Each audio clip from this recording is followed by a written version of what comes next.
Lock them all up, spread tackle, spread points.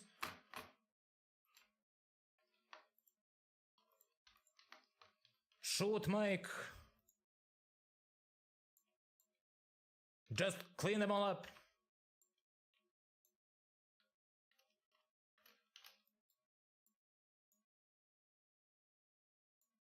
Fuck yeah, the pod.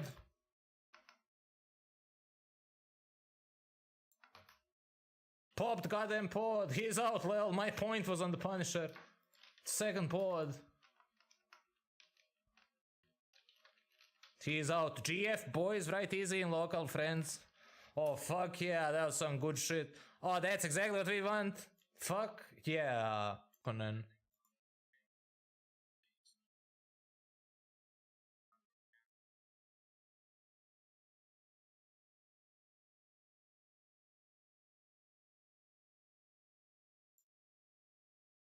So just please align to this. Fuck yeah. So stand by with the delay that command. Don't align to anything. Run down the fucking Sleipnir. Fuck him up.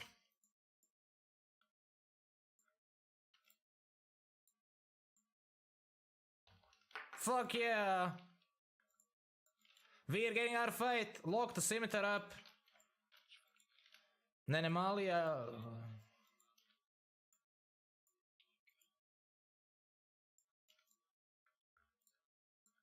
The scimitar. Lock up the scimitar. He's next. Hard switch to the scimitar. All tackle and shit to the scimitar. Yep, hold that fucking Loki. Dumpster the semi, all DPS on the semi. Shit, we're being fireworks. Damn, son. Semi's eating shit. Commit into the goddamn semi, just approach into him. What are you all doing? If we all die there, that's worth it for the goddamn semi. I'll die in seconds. You'll need a second FC. Just commit on the scimitar under the price of your lives. I can't lock targets. The Loki, yeah. Fuck up the Loki next. Fuck him up. No more Logi for them. Fuck up the fucking... Nah. Do you think he's gonna live through the guns? Yes, yeah, just hold him tackled. He's eating shit.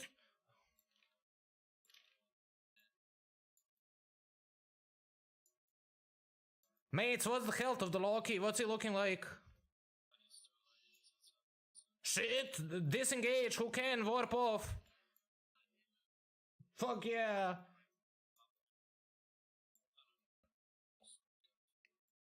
Oh, that was some good shit. We exchanged half of our fleet for a scimitar.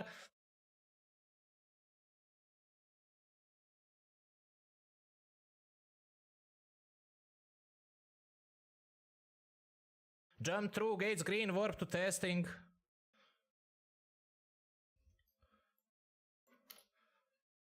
That's our buddy, warp there to him.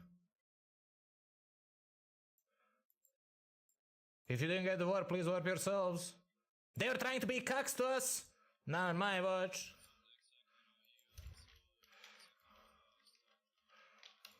We'll have to leverage our fast warp speed before they land. So fuck up the Executor and then we'll see what happens. Keep at range 8 kilometers, web and point him and shit. Don't cook out your high slots and like, we'll do it. Phase plasma reroll. Okay, Executor first, Kane second. Please point the Kane. Commit to the exec.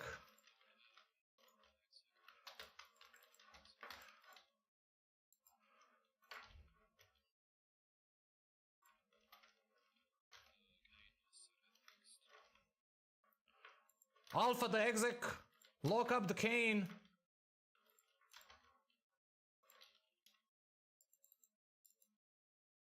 So approach into the Kane. Commit.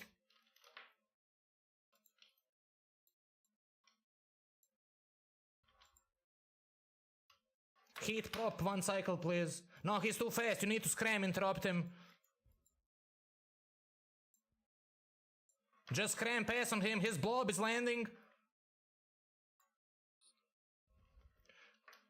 Deheat your micro warp drive, don't cook it out.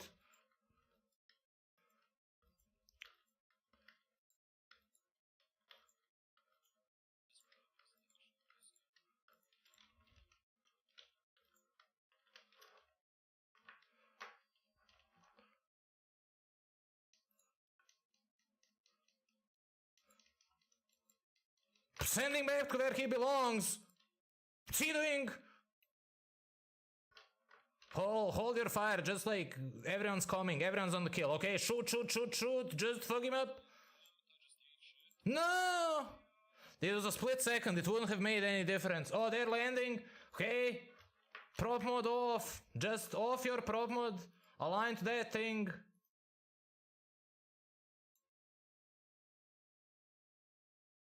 Fleet warp inbound. If you didn't get the warp, please warp yourselves. Hope your prop modes are off. Shit. Mate. Bush our fucking fleet, lol.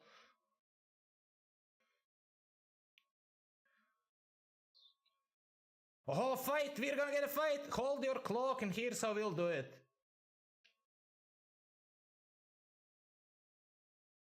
Go for the Omen. He's first. After him, the Mercarial.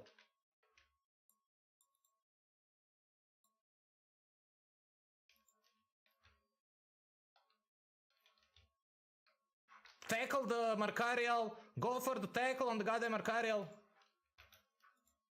My treasure will die, but just kill that Omen. Keep at range 10 kilometers of him.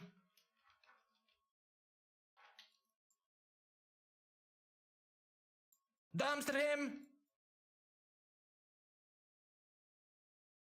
My dudes, Cassius, Misaki, commit for the point into the Mercarial. Just leave the Omen, he's dead. Go. One or two dudes, go for the Mercarial for the point. Okay, commit to the Mercarial, he's next. Man, that's gonna be a shitty fucking thing. It's gonna be really shitty.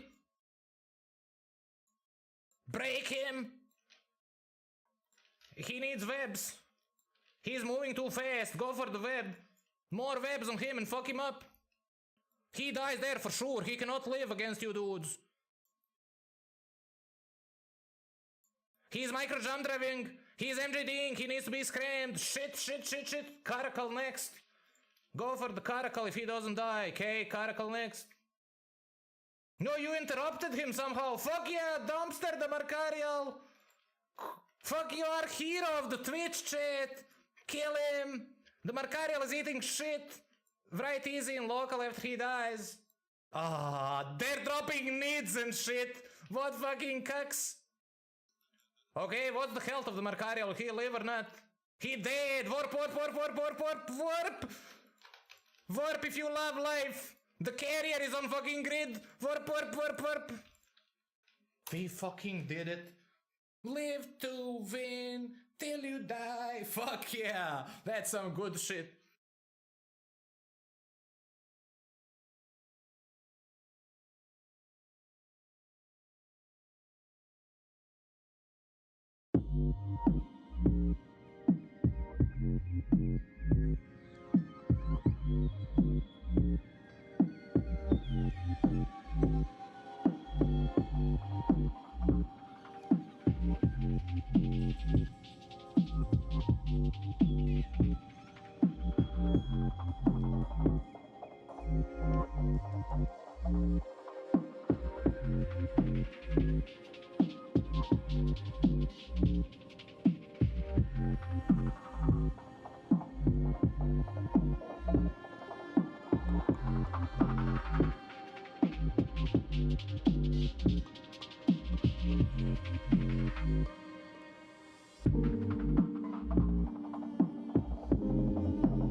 Swoosh!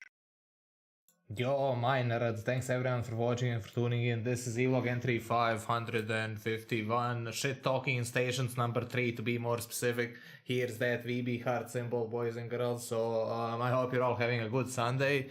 Today on the good agenda we're having this special coolness. So let's start off with some swooshing and then I'll tell you all about it. Swoosh. Swoosh. Feels good, man. So, what's up, boys? How are you all doing? I hope you're all chilling. Last night we had an awesome stream, and thanks for all the glorious support, friends. RJ McCready, Pyro, Ghetto Ghost, Not Epio. What's up, friends? I think I saw some dudes there. Drunken Giraffe, Nightmare Frame, Torik. What are you all doing? Man, I hope you're good and I hope your bodies are ready. Yo, DTM Miner at 0707. That's the man from the title. One out of the 4 dudes who are gonna be there with us in the shit talking station. So today we're gonna be recording the shit talking stations. Wow, hype, yay, woohoo. So to facilitate this, we're gonna be starting off with some of that good PvP, right? So let's go straight into that killing in action. Swoosh! The last few shit talking stations was hilarious, so let's see what Juzuv has in store for us today. He's late to his own party, man. There's a lot of action last night. Oh fuck yeah, we had so much good content, it was unbelievable.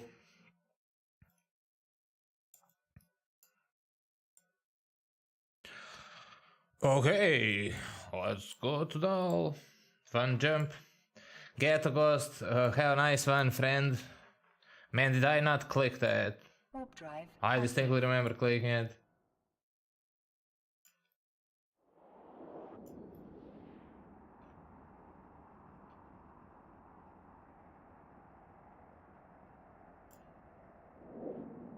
Allegedly, Frank won't be joining us this weekend. Like last weekend, he also said he has to like eat, right? Oh.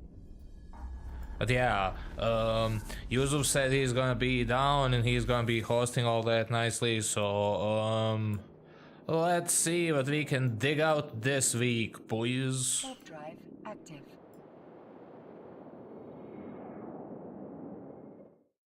Man, please give us a good fight. Results. No, yeah, nothing.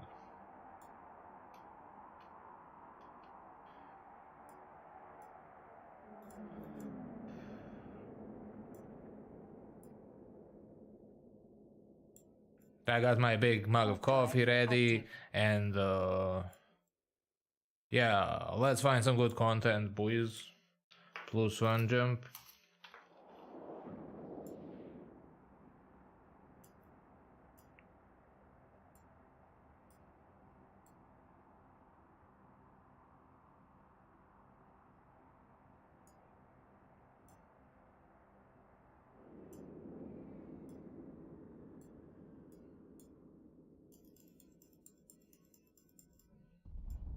Oh, yesterday we had awesome fights, like for real. Like we should make some decent highlights if I ever make them. Lol.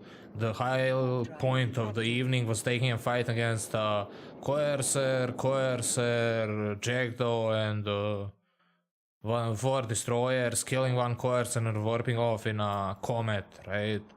Took a bunch of fights like in a Comet against 2 Tristans, against 3 Tristans, against a bunch of shit. Killed like 15 dudes in a row, and then in the end got dumpstered by some random blob of cloaky dudes, right? Just like super nice. Oh fuck yeah, Rabishu Miner, thanks for the awesome host. Here's that heart symbol. How's your stream? I hope it was lit and that you had a lot of action and fun. Let's swoosh the rifter for our respected raiders. Swoosh. Swoosh. Feels good, man. 0707. Thanks for the host. Man, I hope you had an awesome stream. Yo, you're just in time to see us roaming around this universe and looking for some kind of fights, right? Oh, 7JB, how are you doing, mate? I'm great, friend. Thanks for asking. I hope you're all good and having a good Sunday. We're just like literally started the stream, gonna be roaming around and shooting some dudes' ships, some solo PvP, and later on during the day we'll record the third episode of the Shittalking stations, right? The first two were super funny, and the third one's hopefully gonna be the same. Yo, hey Daopa, it's good to see you there in that Twitch chat. What are you doing? I didn't see you in a while. Man, I seen you've been streaming some of that BDO. We should like join forces and stream that together. It's a super nice and relaxing game. The EVE community greatly misses you and your streaming of battles. Shit, wait, this isn't a Rorcal stream. No, it's not. Setting up for this fight for EVE. Op, poggers. Shit, good things are happening. Yeah, boy. Fuck yeah. Oh, that's some good stuff right there. Ever since all you like professional dudes streaming battles went to AFKing, it's been up to us dumpster streamers to be dealing with that shit, right? Let's go check out this noise. Warp drive active. Evlog entry 300, that's when I gave away my last Rorcal. We were celebrating the 300th anniversary of our stream. Hey, the Trasher. Sitting. Is he actually there? No, he's not that stupid, lol. He can't be there, he's at the station or the gate. Purifier, Punisher, okay then. Is he gonna warp here? Oh yeah, no, they're all going to the goddamn gate. Fine. Go down to Freyrstorm. Flosswin, +1. You know, RJ McCready, man, that's some dang keywords you got there. For real. Okay, let's try to get ourselves a good fight, boys. There's this Warzone, and there's these dudes, and we like roam around said Warzone and get a bunch of good fights. We're currently flying our world famous Firetail. It's kind of like a difficult ship to pull off, but when you like do it, it's like super nice and grateful, mostly in the form of range controlling against your opponent and shit. It's like super nice. So hopefully we'll be able to find some fights and you know, either dumpster some dudes or go into the dumpster. Warp drive active.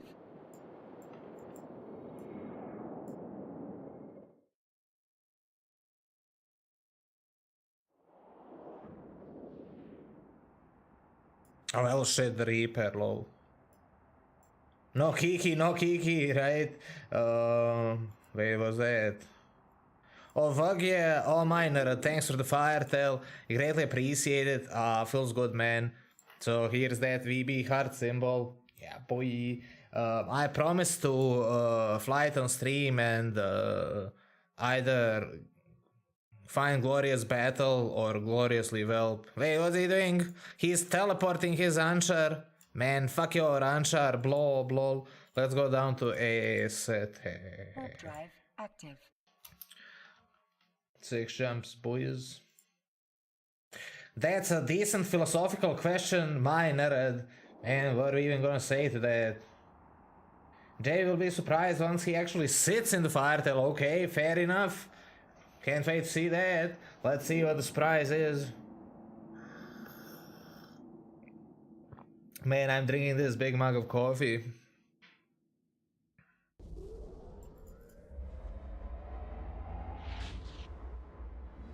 Yo, Mure Miner, thanks for tuning in. That's Denfier in the Kiki.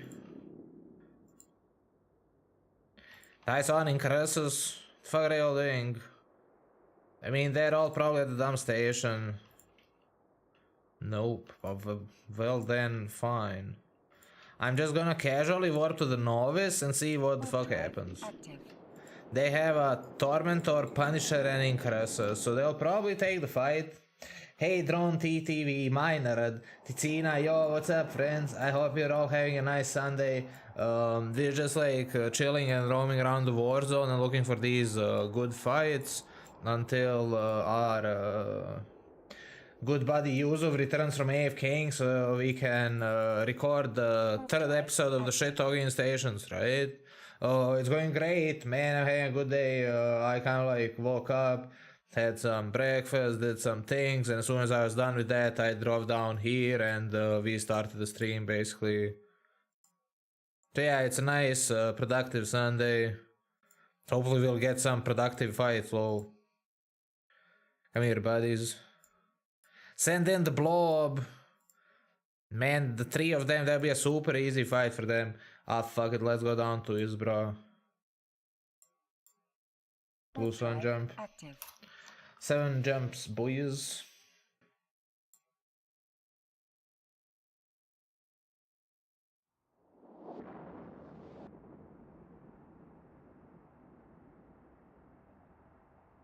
Hey JB, hey Alexa, miner at 07. Thanks for tuning in, how are you doing?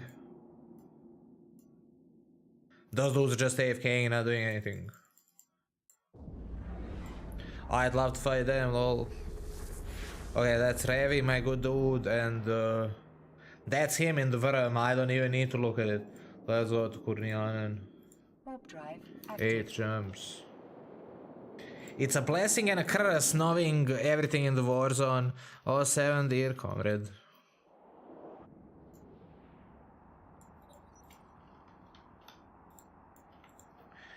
Okay, miners, I'm gonna smoke a cigarette. Fair warning, don't ever smoke. That's like bad for your health, right?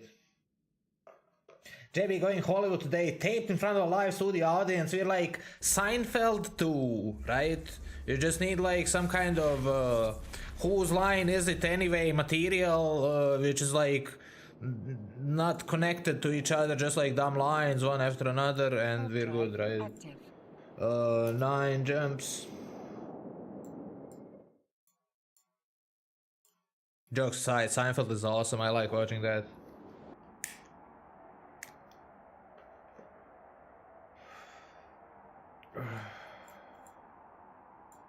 Man, the universe is fucking empty, lol. Where the fuck is everyone? 33,802 players logged in. So there should be some dude somewhere. Let's go check out that 18 Garad. It appears to be lit up on the map. I will check it out on the next spin. Oh, pardon. Oh no, I see it on the kill board. They were killing some mission runners. Fair enough. Okay, down to Saktugas. Cookie. Active. That's the same person.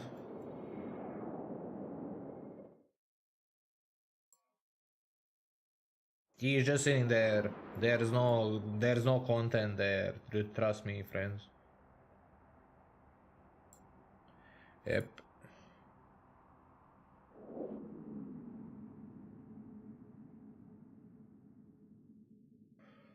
So recently, the crying about the tackle jag is reaching the heavens.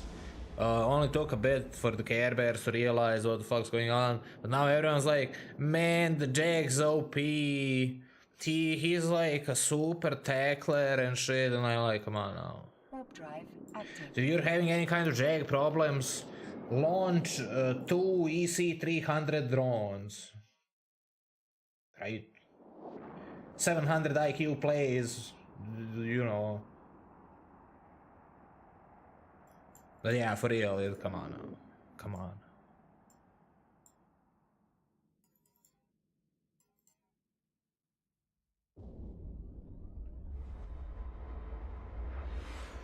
Okay, we've entered Haras, and upon giving Haras a thorough inspection, we found Haras to be empty. Let's go out through the same way we entered Haras, the Haras gate. 11 jumps. Maybe they're all getting ready for the Keepstar fight. What Keepstar fight? Lol. Are we actually... Is that some kind of high sec? No, it's not. I mean, hopefully it's not. Man, the less I know, the better my life is, I swear. Let's go check out Sai, come on. Warp drive. Active. Oh yeah, let's have a look at the shit posting. What does it say?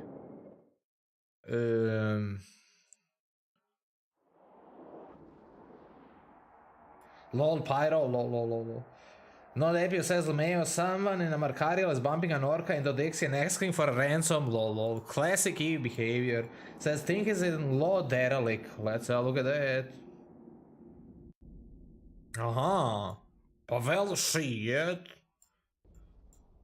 Fuck's that, Brittany? There's like 600 dudes there. I mean, maybe we should fly in Tesla down. We'll see what Yuzuv's doing. If he doesn't show up in any soon time, then I'll go down and see what's going on there.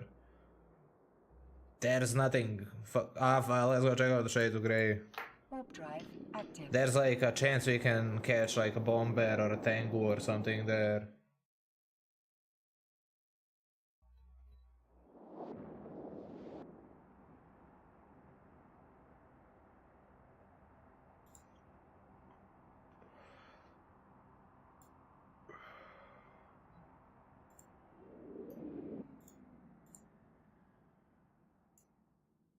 The Phantasm and the Geddon. Bruh, fuck both of your ships, lol. None of them are even harboring. They're actually set up to be fighting. Okay, let's go to Sarktogas. Warp drive active. 13. I'll give you that long promised good fight in Awamake, JB. Yes, please. I'm on my merry way down. Let's fight.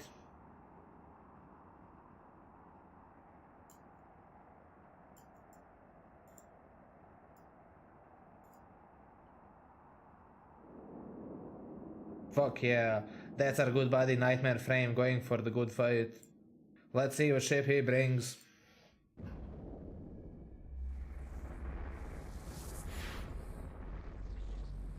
Okay, nothing's there. Let's go to Tankan, boys. Warp drive active.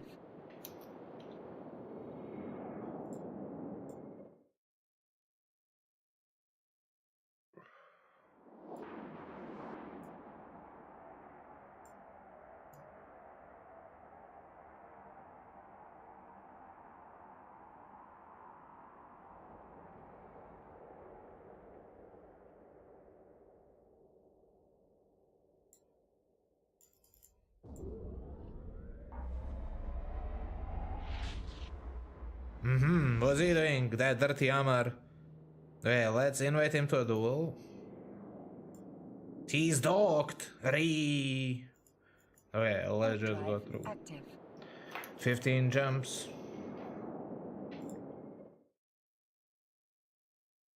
In the long run, when orbiting the war zone and patrolling the war zone, we get roughly, I don't know, one good fight every 10 jumps, right? Something like that. Roughly. Tentatively.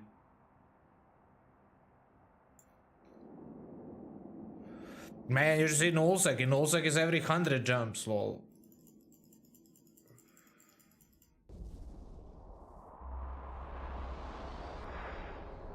Okay, what is he doing? Luck was flying the Punisher, right? We'll see the novice. Was it RQ? Oh, Tech U. There seems to be a Goon's Ferox kill by PL Stabber Fleet.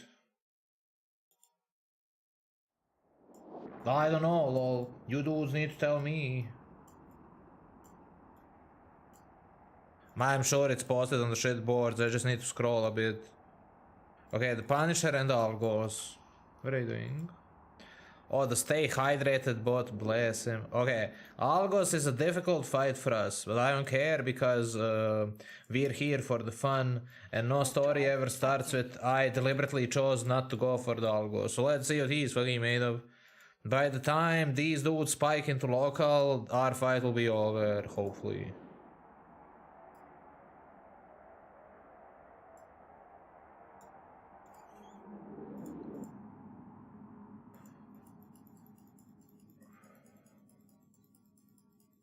Warp drive active. Okay, impossibly difficult fight incoming. I'll tap back to the stream, boys. Hey, these dudes just popped a Plex. We'll go for the all keep at range 10. Because of the newt and then swoop in, right? Kiting vector is gonna be there. Good. Your security status has been Oh, the newts and the long point and shit. Okay, then. Man, that's thick, boy. Nope, that's it. He has a long point. We need to calculate for that as well.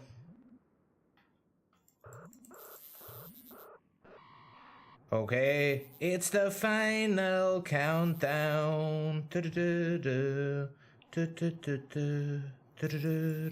warp drive active. Yes. GF. Oof. Oh, well, you know what they say. 1, 2, 3, boys. The first fight of the day. Didn't result in any frags, but it was a good fight for sure. Fuck yeah, we found some content. Oh yeah, let's line down to that one instead. Wait out our aggression timer. Bravely ran away. It's not like that. It's like he couldn't maintain his tackle, right? You know. What am I supposed to do? Just sit there and allow him to kill my ship? He's also a bigger and stronger ship class than mine, right? Fuck yeah. I mean, Algoses are scary ships. Pointless beam Algoses kill Alliance tournament ships, right? So you gotta be careful of those things. Lol. Is it too soon to be making such jokes? Docking request accepted. Hey, rep, good. The beam Algos, lol. Hey, rep. They just mean, yeah, we took a fight against the Algos. He had a long point web, Newt nose, and the dense armor tank. We punched into his plex, and when I realized I couldn't maintain the tank or break his, I warped off. The discontinued content, lol, that's legit too soon. Lol. Okay. What's he doing? He's also rapping. Fine. Let's go to ESO. Warp drive active. Shittalking station should be about patch notes. Yeah, like I'm waiting for Juzuv to appear. What's he doing, man? I don't know, but like he has the agenda, right? He said he doesn't want to send the agenda. He instead wants to surprise us this time and shit to get like genuine responses and whatnot. So I'm looking forward to hearing what he wants to talk about. If he doesn't show, then we'll like roam around the universe and maybe have a look at that huge fight taking place and whatnot.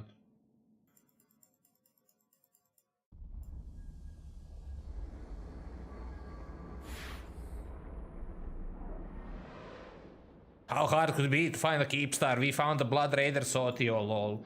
Come on now. Okay, the Kane. Man, fuck your Kane. Let's go check out the noise. Warp drive active. I don't think so. He was just AFKing there. He might have participated in the ISK making though, I'm not sure.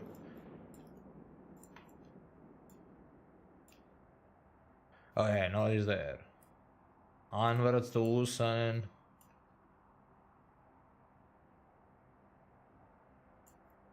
Why do we go through this shit system? Because this one time I found a jump freighter there and killed it, so now until the end of time we're going through this magical system which gives jump freighter frags, right? Well, forever, right? We can go like Anka, Sosala, Kamela, Lama and so on, but we're like Anka, Yesa, Usan and Sosala, Kamela, Lama, right? You can like look at the map if you want, boys. Type !point war map in that Twitch chat and I'll link it for you. We're basically doing a big ring around the war zone.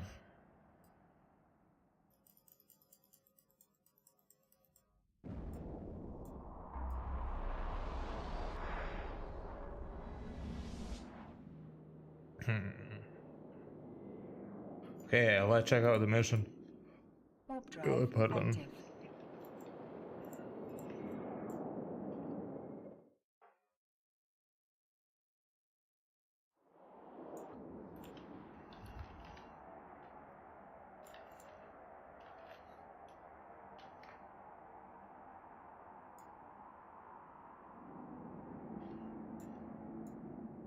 No PvP. Well, shit, I was elected to lead, not read.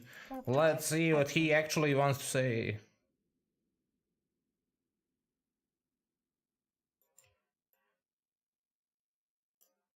Cyrus. What are you doing, Cyrus?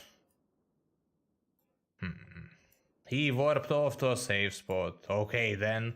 So to Sosala. Warp drive active. Critical strike dealt to the Kerbering economy. ISK per hour reduced from billion ISK per hour to 997 million ISK per hour. Okay. Plus one jump, please.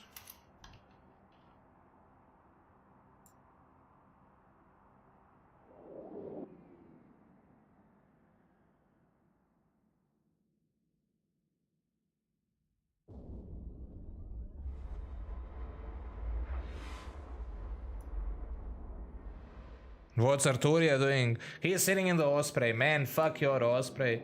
Let's go through. Warp drive active. Dude, Shittalking Station 2 is pretty hilarious. Man, thanks for the kind words. I'm glad you like it.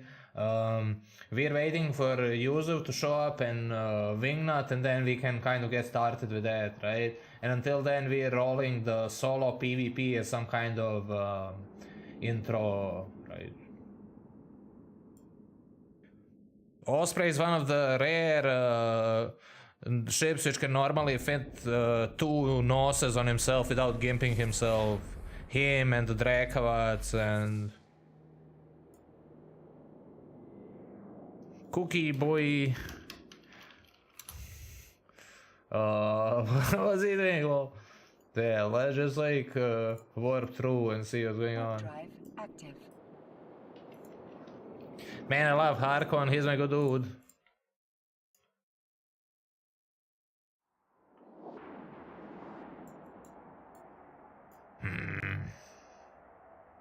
Who's that?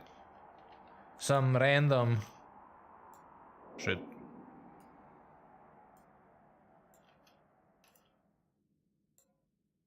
Hey, where's the Kestrel? Sitting at 0 velocity is stupid. Never gonna line down. Hey. Shit, there's nobody anywhere. Let's go down to Llama.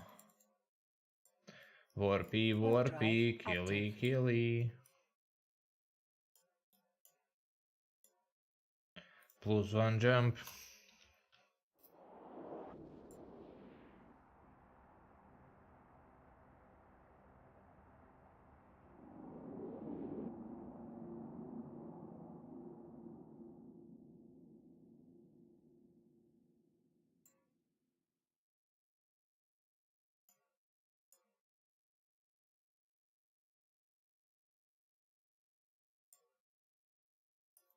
I distinctly clicked it, lol.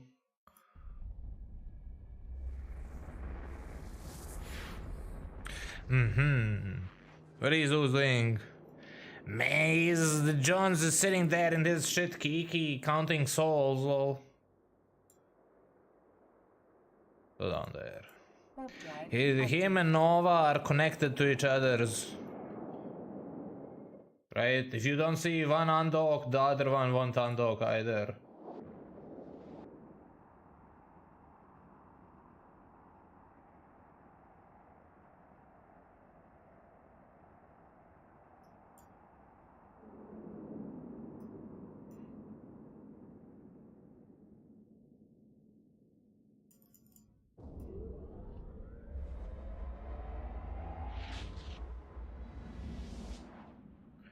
Okay, Kurmanen, boys. Nah, fuck it, I just really wanna go there. Okay. We'll just go north.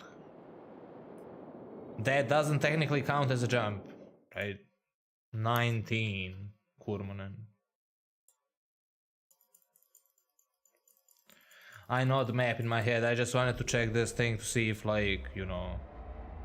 There may be somebody there. Hey, Kurmanen. Warp drive active.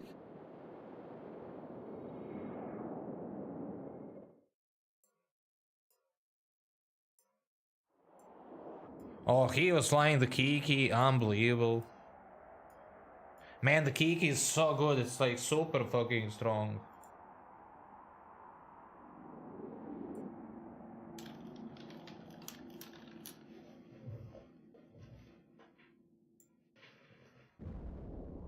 There seems to be Test, Stealth Bomber, Interceptor, Harpy Fleet versus Northern Coalition, Eagle, Vulture Fleet, Killmail show about 70 versus 50 people. Shit, that's some decent content. Man, that's an awesome fight. Kind of sounds like. Hey, we need to warp there, but at the same time not feed. So let's just like instead warp there. And then we'll check it out. Warp drive active.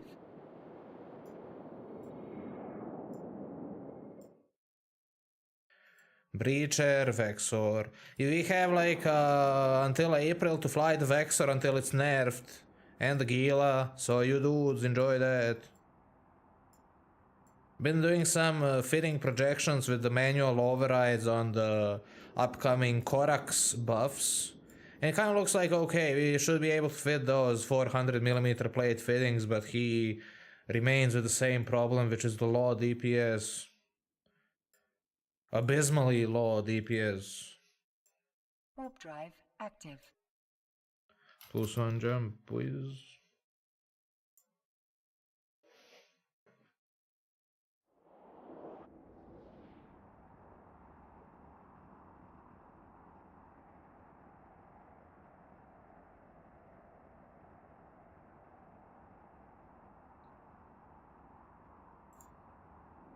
Oh, here's Juzuv. Fuck yeah, he's logging in. Feels good, man. GG.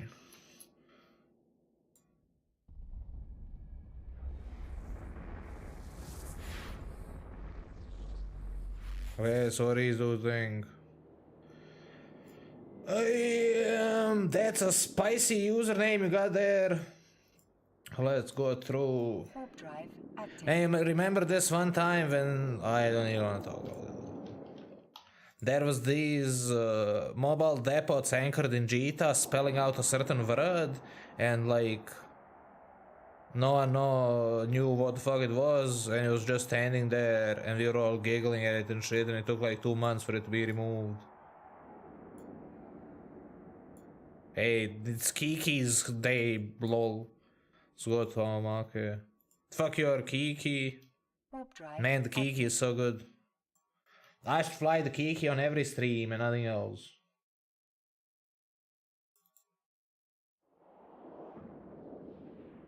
It'll get boring really fast. I can fly the Tackle Jag, and the rest of you can fly Kikis. Even Eye has been reduced to Jita depot anchoring and boating and shit posting in local. Man, Eve is basically a big chat client with these extra features in itself, right? The occasional null fight. Oh, that's a hint of optimism I feel there. Hey, what is he doing? Oh, that's Garia. What's he doing? Hey, let's get another ship, lol. Warp drive active. Use fly ships that are about to be nerfed. Yeah, for real, the Vexor, namely. I should get some Vexors in, shouldn't I? The Vexor navies. VNIs.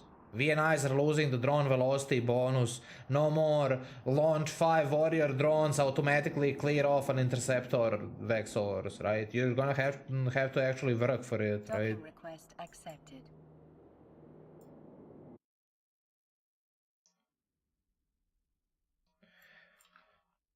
Oh yeah, let's get another ship. Comet. We completed one roam of the war zone, but the fun never stops. Just keeps getting better, lol. If the filling window would open. Whoop whoop, it's the space, please. Man, I got some sand in my eyes, lol. Hey, he's good, let's go, please. That's the meme comet with the 2 webs, specifically made for factional warfare plex fights. Oh, 2 of them, nice. Let's see what they can do. Man, that's gonna be hardcore, lol. Okay, the Condor.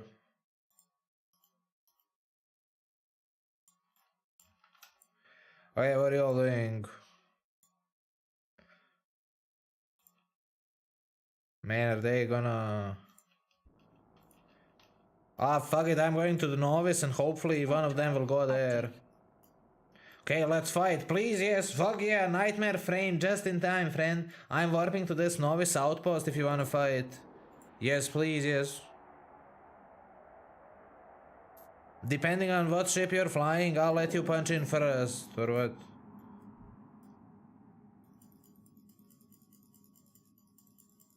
Warp drive Fuck yeah. active. Nightmare frame, thanks for wanting to fight. Oh shit, he's flying the executioner. Man, I should let you punch in first.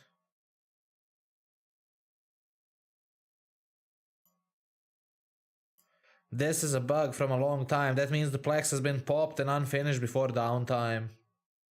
No, that's not me. Fair enough. Thank you.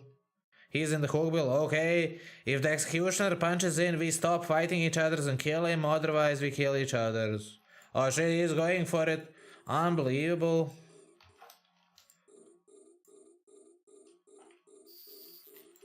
Oh, bless him. What's the master plan there, son? Oh man, he's going for some kind of velocity play. Okay, I'm still faster. He's gonna warp off. He's out. Hey, my dude, just please give me a second. I need to wrap my shit, lol. Webbing me into warp. Fuck yeah. Not my life. Just give me a second, BRB. Lol, nightmare frame in the hookbill. Please, pardon, I just like need to go back there. Get that web! Lol, lol, lol, lol, lol. Here's that heart symbol. Yeah, that was like Docking request a subtle moment of confusion, and the executioner realized what the fuck was going on and warped off, right? Let's see the fight against the hookbill incoming, boys. Okay, that's a good fight, +1. Nice. And now another one incoming, the hookbill.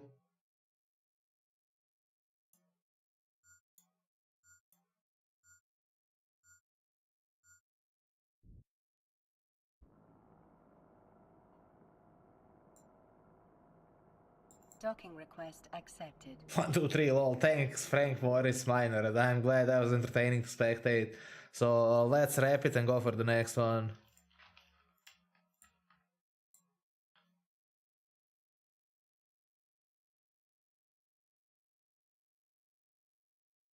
On my way to the novice. Warp drive active. Oh boy, another fight? Fuck yeah. Let's see our buddy Nightmare Frame. What kind of hookbill did he bring?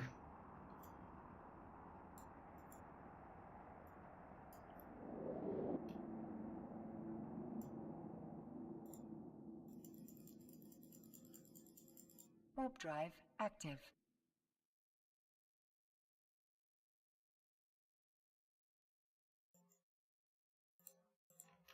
Man, that's a bunch of strange shit. Okay, let's see this, boys.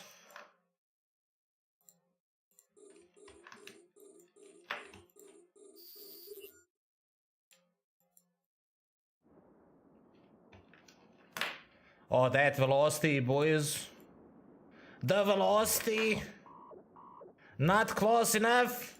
Closer. Closer, JB. Closer, closer. Okay. That's good enough. Shit. Rip. Warp. Shit. Okay. God damn it. Oh man, that was super close. GF. Oof.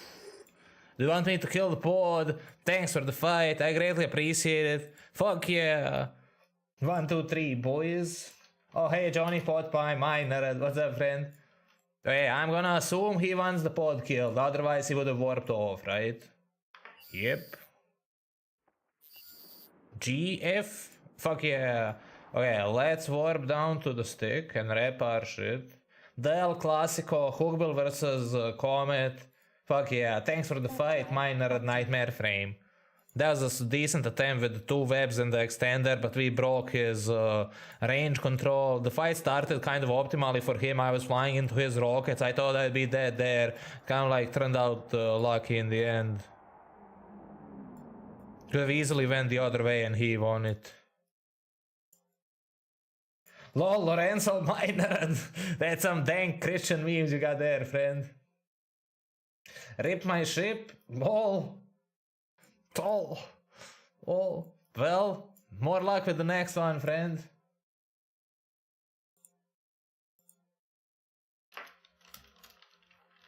Oh, we're just getting word that we need to start recording our podcast. Fuck yeah. So, just in time, boys. Let's dock in the stick and the shit talking in stations is about to begin. I'm gonna equip my communication apparatus, also known as the headset, right? Kind of like this, sideways. Like DJs have it, right? One ear is free and the other one is not. Rep the ship. I'll tap back to the JB Vision. Swoosh! Lol, not Epi or Binary. Lol. Okay, let's see that. Are we on the TeamSpeak or what? Request slow. Okay, I guess it will be just 3 of us for start. Otto, Hey. Ciao. Probaj kako ti je zvuk i sve to. 13 is good and normal. We just like had some solo PvP and are ready to start recording the next shit talking station. This is gonna be the 3rd one, right? Yeah, this is Yeah. episode 3. Fuck yeah. Thanks for being here, my nerds. Man, I can't wait to hear what you're gonna be wanting to talk about.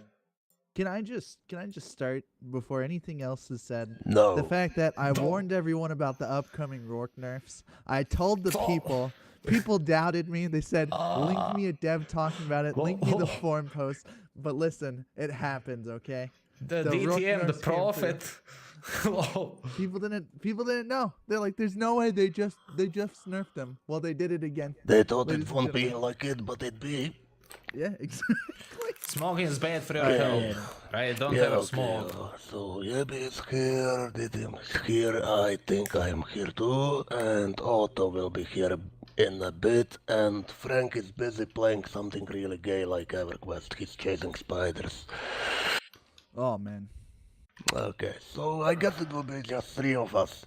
So do a countdown. In 1 minute we are starting officially. Okay.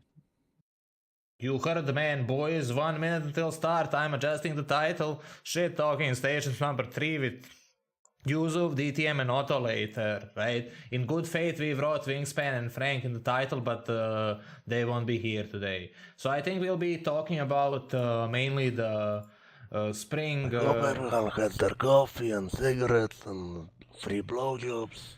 Oh, you know it. Dude, what? This It's the my coffee birthday, and so I've cigarette. got extra of all of those. Oh, lol. Oh, happy birthday, Miner. I wish you all the best from the heart. Jebby, we roamed Goon Space a couple nights ago on stream in 2 1800 DPS Hyperions. We killed an Orca with its Sino already lit on a Lol. Goon Keep Star. We did. It felt so good. I'll dude. increase his volume. We killed it. I was like, I can't believe they just let us do that and then just walk away. Fuck It yeah, won. congratulations on the dang frags. That sounds epic. That was actually just insurance fraud and you know it. Probably. Well, without further ado, welcome to Shit Talking in Stations, episode 3. What would it be if it was Star Wars? The Return of the Shit. Oh. That's very nice. And let's start it. That we do not have usual pacement this time, because this is again reaction to something that happened, even if nobody expected it to happen. Falcon did it. He promised things. There's a good chance that the promise is actually happening. So we will be talking about the mother of all balance updates. The spring Lol, balance that tweet. update that is coming like in a month or two. I don't, probably within 2, but that does not matter. First, April. we didn't think It's it would April. happen, but actually, this time it was bigger than just 25 megabytes of drone bandwidth for Caracal Navy, but actually, Caracal Navy is getting drone bandwidth, which changes everything again. Caracal Navy is no serious doctrine ship. But most Serious importantly, doctrines. finally, after a long and prolonged on every fucking forum ever, capitals are getting touched up, even some subcups are getting touched up, everything is getting touched up, and we will start with the one that we have been talking about a lot, and that will be not the first one on the list, but the carrier balance and changes. So we know by now that aside from fighters getting nerfed to their explosion velocity, which translates to fuck it up application, although not to a big degree, it's a nerf. But also, finally, NSA is not free turbo SIBO for your free high slot, but it comes with permatag with active tackle. It's mini siege, quasi siege. It allows warp now, and by extension jump. Oh man, that's So- like the best thing ever. The signature tanking and speed tanking of the fighters. In my mind, it should be cut off at a flat signature of like, let's say 600, but that's a step in the right direction. And NSA preventing warp will mean that the Care Bears are actually theoretically tackleable, unlike now where it's like only if they're retards they're tackleable, right? He can like bomb on zero of himself with his own goddamn drones, right? Yeah, if these actually go through, I have to applaud CCP because I imagine that these are going to be incredibly unpopular changes for a large majority of Care Bears Fuck who spend their yeah. time doing all this stuff. Like it's a really good way to make things a lot more dangerous for a portion of space that's supposed to be dangerous. So I'm pretty excited to see this go through. Fuck And yeah. I mean, just it takes some chutzpah to do stuff that might upset some of the player base, but they've definitely attacked what are some of the problems here. It's a step in the right direction. Okay, I will have a different take on this. While I applaud CCP for making change, let me applaud. There. That was a little applause, but it is applause. Wait, was that a clapping sound or what was that? Well, I will leave it to your imagination. Oh, okay. But, okay. Otto is here, but whatever. But let's ask if it's actually the nerfs that are needed. I mean, application nerf itself is nice, but honestly, I think that most people had more issues with carriers bearing their own webs, their own tackle, their own fucking everything. The application itself wouldn't be a problem if carrier at the same time was not its own utility Swiss knife of everything and anything. Well, at least he'll gonna have to fit mid slots. Oh, wait, is that our good buddy Monkey? Otto? It is. Hello. Hey.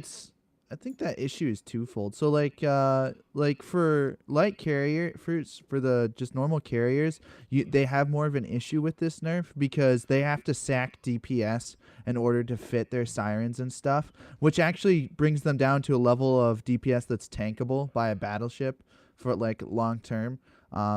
Whereas like with the supers, you get the free 2 small fighters, so you get free 2 utility fighters. So I think it's an interesting look at like where the balances are affecting. So supers, I don't really think it has as big a deal as it does for light carriers or smaller carriers. Sorry. Well, I think that honestly, if utility slot for fighters was reduced to 1 on both carriers and super carriers, and if the utility drones were either lost prop mode or were slower, I think it might have been a better change than the flat application nerf. Although, application nerf will still mean that you will be able to actually fight with capitals, well, carriers on grid in something else that isn't smaller than cruiser or that isn't 100 mm cruiser. So it is a change.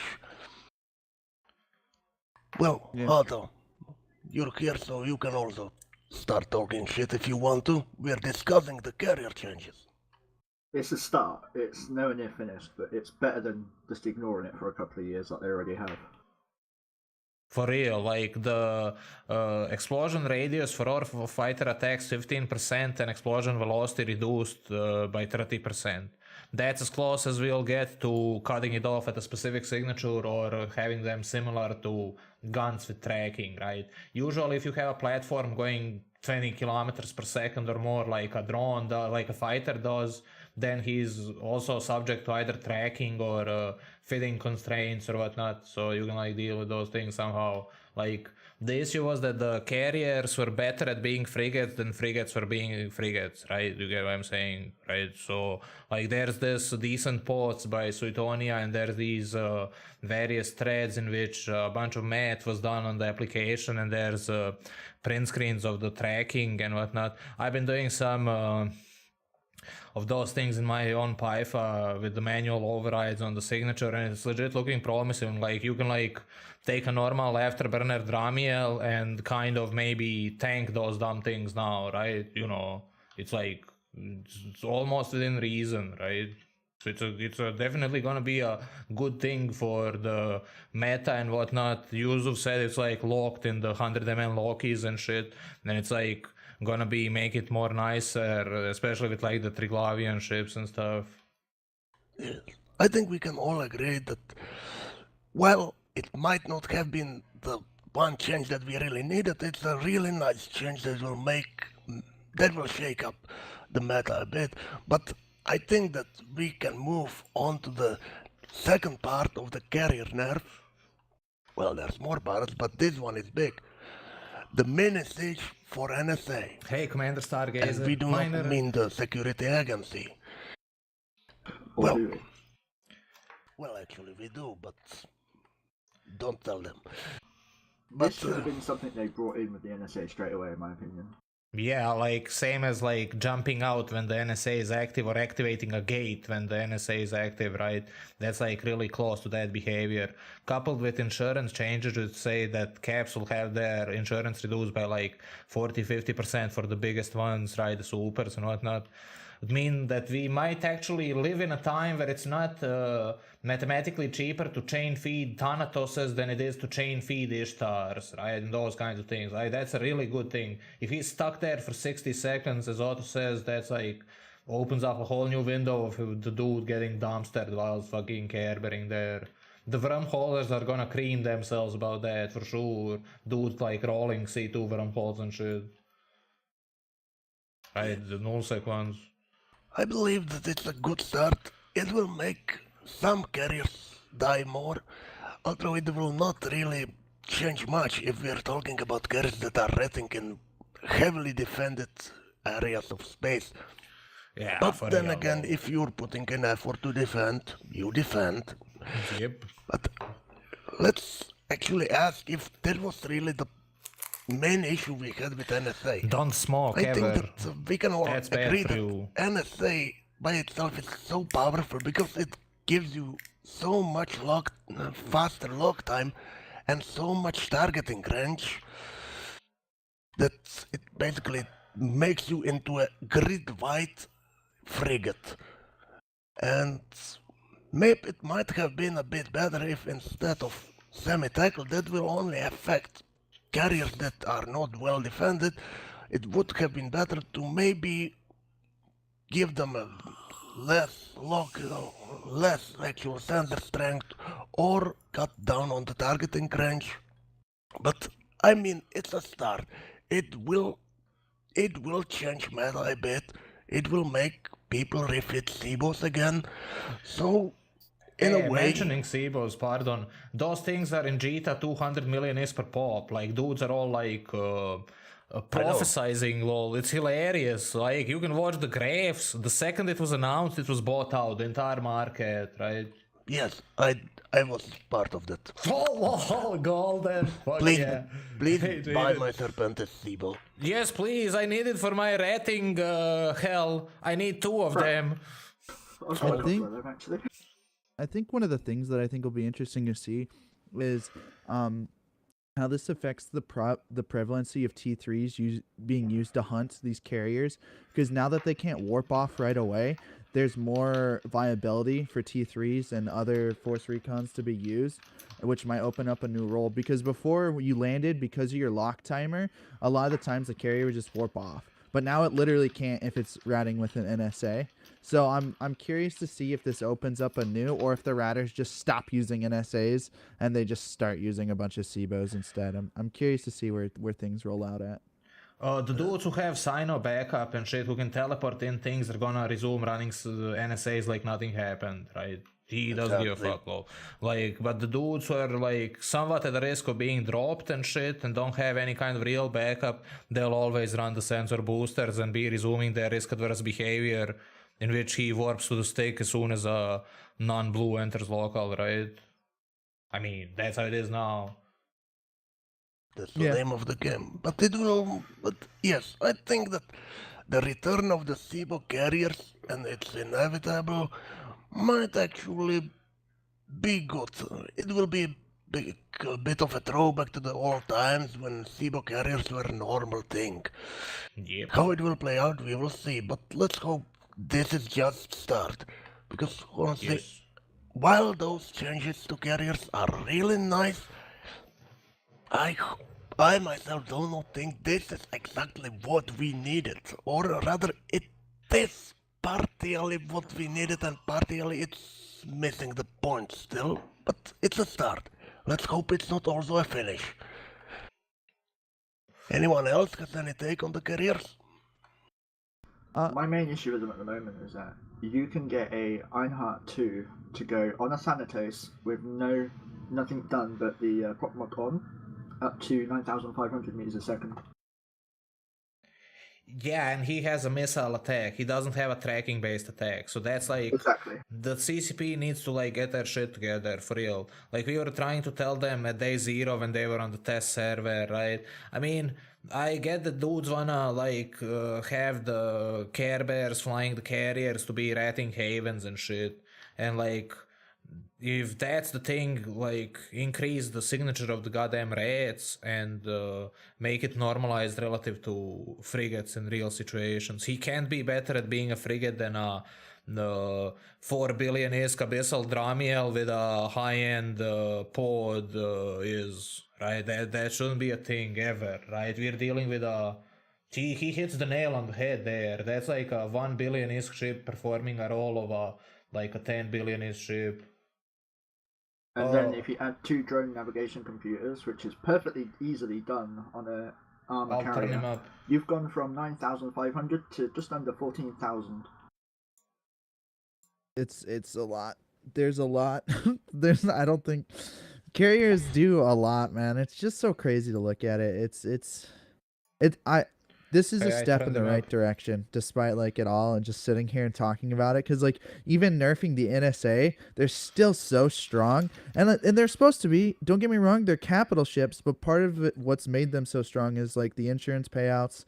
The NSA has been really strong. The fact that carrier application was perfect on frigates, like all of these things, and you just look at it all, you're like, yeah, they're starting to touch some of these areas that really need to be touched. Yep, that's super nice. And Yep, we that's will super touch nice. it. And we will touch it right away.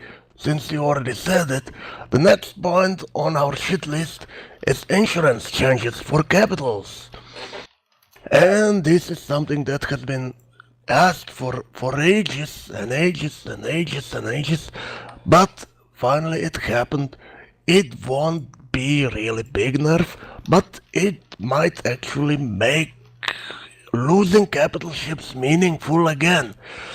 Insurance payout is cut by 50% for super caps, which is basically it doesn't matter, it doesn't even cover your fitting, so but this nerf we can completely ignore. It's a non-issue. But normal capitals will get a 33% cut in their insurance. Well, I mean, losing a capital will now not be cheaper than losing a Punisher. bit blingy cruiser. Yeah, for Well- real. Like, those are flying carriers, like, they were Punishers because they could afford them like they're Punishers. That's also a step in the right direction, for sure. But technically, Revelation is Punisher. Lol, lol, lol, lol, lol. Yeah, like, just fit a bunch of fucking high-angle weapons on that thing and just be like, buzz, buzz, lol. I wonder what I know part of me wants to see T2 ships sort of be used a little bit more. Like, I'd like to fight more Marauders, and I wish that those ships will get to a healthier place. And so part of me thinks that, yeah, what they're doing is really good, but I think there's more steps towards getting T2 ships in a place to where maybe we see Marauders more often outside of just high sec being used for missions. And like 10 out of 10s. I don't know, maybe. Maybe I'm wrong about that one. Yeah, like, or at least Ishtars and shit, or Cerberuses or whatever, because, like, why would you risk, like, 100 Cerberuses when you can field 100 Thanatoses, which will be cheaper even if you self-destruct the goddamn ships, right? Yeah.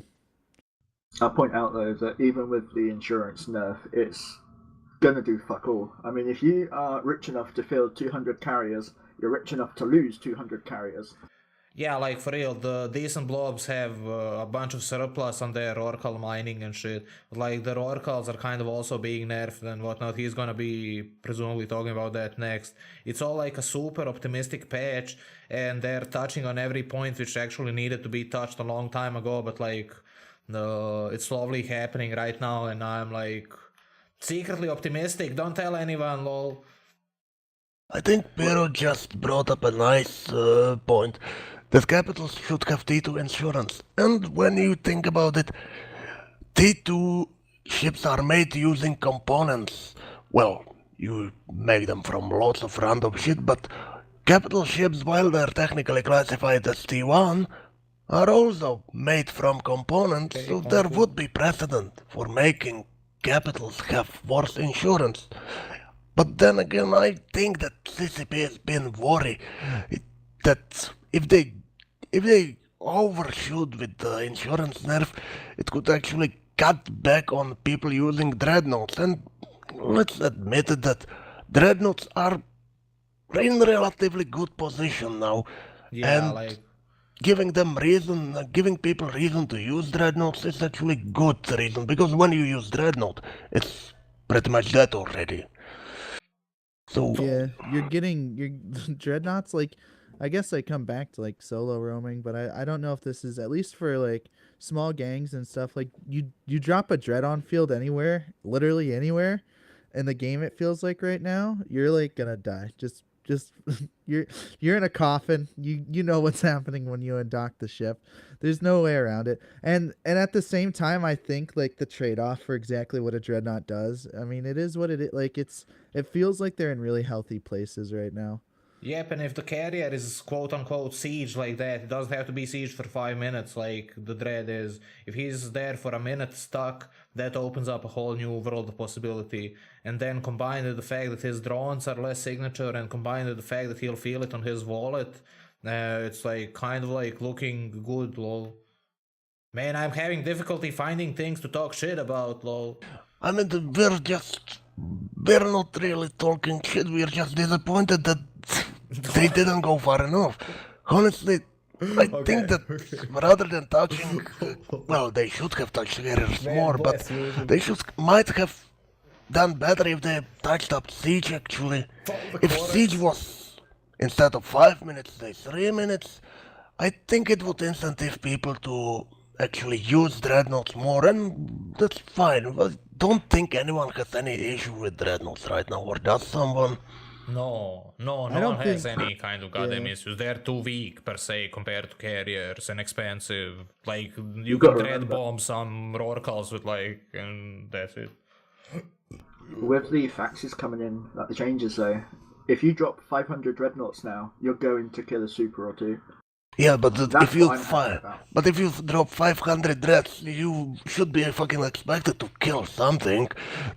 If you don't, I don't know what to tell you. Even if you kill each other, holy crap. Wow, if you guys man. remember, I think I mentioned this last time. Goons dropped around 500 dreads on Killer Bee's Vanquisher, and it fucking survived because of how stupidly powerful facts were. Yeah, They but didn't even get close to killing it. he's they good, also had right? no tackle. They also had no tackle. Lol, I mean, like siren drones and shit, but like that doesn't count. Those things can tank a lot. Like even the Erebus can tank a lot. The Vanquisher is like insane, lol, or the Moloch or whatever. Man, you feel the Moloch, he dies last, right? It's like the faxes were super strong. I was proposing they make them on signature based, right? So We were all, but they yes. made it on the counter of the reps based, like the total rep amount diminishing. So you can't sabotage opponent's fleet with small reps, but at the same time you can't over rep on like a 700 bajillion HP per second and be like, there's no that for me, I'm like repping more mass per second than my ship has mass and shit, like unbelievable. It's called Which- Everyone like quick differences, maths, yeah. dude. Gets us all. Yeah, that nicely moved us into the first point of the challenge block, Packing my knuckles. and that was the fax changes. And yeah, I think that we can all agree that those will be really nice in 1000 against 1000, where it will be easier for things to die. Okay, that if you have 2000 people on grid, things should die. It's a good nerf. It's just honestly not think if you're not reaching those numbers. Until then, basically, okay, once you have 50 faxes repping you, it doesn't rep as much. That's cool, but that only matters if you have 500 people shooting something that's repped by 50 faxes, and like, doesn't really change the situation when you have 10 faxes on grid. They will be still strong, and it will really do nothing when somebody drops fax into subcap fight. Yeah, I mean the thing about it is like, you know, at the end of the day, this is a balance that's not targeted towards the small gang, even like medium-sized gang sort of deal. It's really not. And I don't know personally if, I mean, when I see a fax on field, I feel like it's just, you know, let's just leave. We're not doing anything. It's going to be like, it just is what it is. Like, that's just that just is what it is. I mean, I think it's probably a good step in the right direction for large, you know, alliances and stuff like that. But like, as far as like, you know, when I'm out with like 15, you know, 10 dudes, you know, we're still not going to be able to carry or if they drop their faxes. Yeah. Okay, Otto. look at that kill there, friends. The faxes aren't like that OP. If you like ram into the DPS, you'll die, right? For sure. Right, that was under 2 fax reps the Sadies died, right? 2 of them, not 1. So he's like super fucking strong and whatnot, but like the number of the reps is so good because if they made it by the number but not the amount, that'll mean the dudes could like actively grief other man's fleets with like remote trapping ibises and shit, right? So someone was at least had something in his head when he was like calculating all those behaviors. I mean, cut off on signature would mean that your interceptor needs to be repaired by a Sculptor or a Talia or some shit like that, right? But now your interceptor gets repped by a Rorcal, gets repped by a fucking Fox, and gets repped by anything, right? Rorcal per high slot reps like 2 scimitars at 150 kilometers range and shit, right? Yes, I think this will be the 3rd time we repeat it, but we will repeat it as many times as needed. Honestly, we have right size of the logistics hull for every situation. We have frigate logi, we have cruiser logi, we have, well, we do not have battle cruiser one, but the cruiser covers that. We have battleship sized logi with Lashaks and Nestors, and we have capital sized logi. You have the right size for every type of engagement, so why not just use the signature as the, well, I know that it would make things difficult in blob fights, but we could have combined those changes, the stacking penalty and the signature radius based traps, and I think at that point we would have reached the sweet point of saying, okay, now we're balanced. Yeah, one of the things I'd like to see them change, I don't know how super duper healthy this change would be, but at least personally, I'd like to see Faxes be able to tank less. I saw an Inazu tank 3 dreads, a Blops fleet, like 100 frigates, and like 3 Yeah, they're carriers. And I super was fucking like, strong. what the I was watching him just tank all these guys like nothing was going on while he's like just sitting there like repping the Rourke that's like trying to mine in a system I was in. And I was watching this insanity unfold, and Goons was just bringing more and more, and I was like, this is absolutely ridiculous and not okay. Oh, Like- the dude was like eating a bunch of batteries, and he's like, "I'm good, lol." Yeah, no, he was like triple Unbelievable. cap booster batteries. It was like ridiculous. It was absolutely insane. That They're seems like the what he was saying is so good. Like what both of you are saying are so good because it's meta defining. As long as they exist, no other needs to exist. Like what's the purpose of existence of a Guardian or a Talia or a Deacon? Only for like factional warfare inside small plexes and medium plexes fights, right? Those are noble ships whose meta roles have been degenerated to such like abominations and shit. Like why the fuck would you field 10 Guardians when you can field 1 Fax or whatever, right? It's like it must be signature based. The counter, the rep amount, total amount is like a good step in the right direction, but it like needs to be refined on a signature base. Yeah. Otto, you wanted to shit talk something earlier. We cut you off, but okay, I will let you talk now. Oh, man, Did I? poor Otto, come on now. Don't But if you didn't, then fuck off. No, carry on. I forgot. My dude. No. So, nobody has anything else for the fax machine? Well, Yeah, it's okay. We can move. Before we move to the big stinker, we Don't will smoke ever, that's bad for we you. will touch on the last part of the capital balance, and that is halves. Half. High angle weapons. As you probably noticed from the patch notes, halves will get their damage cut by half, but at the same time, siege module will give you a bonus, so dreads will still be able to use halves as they were before, while titans will get effective 50% cut of their damage with high angle weapons.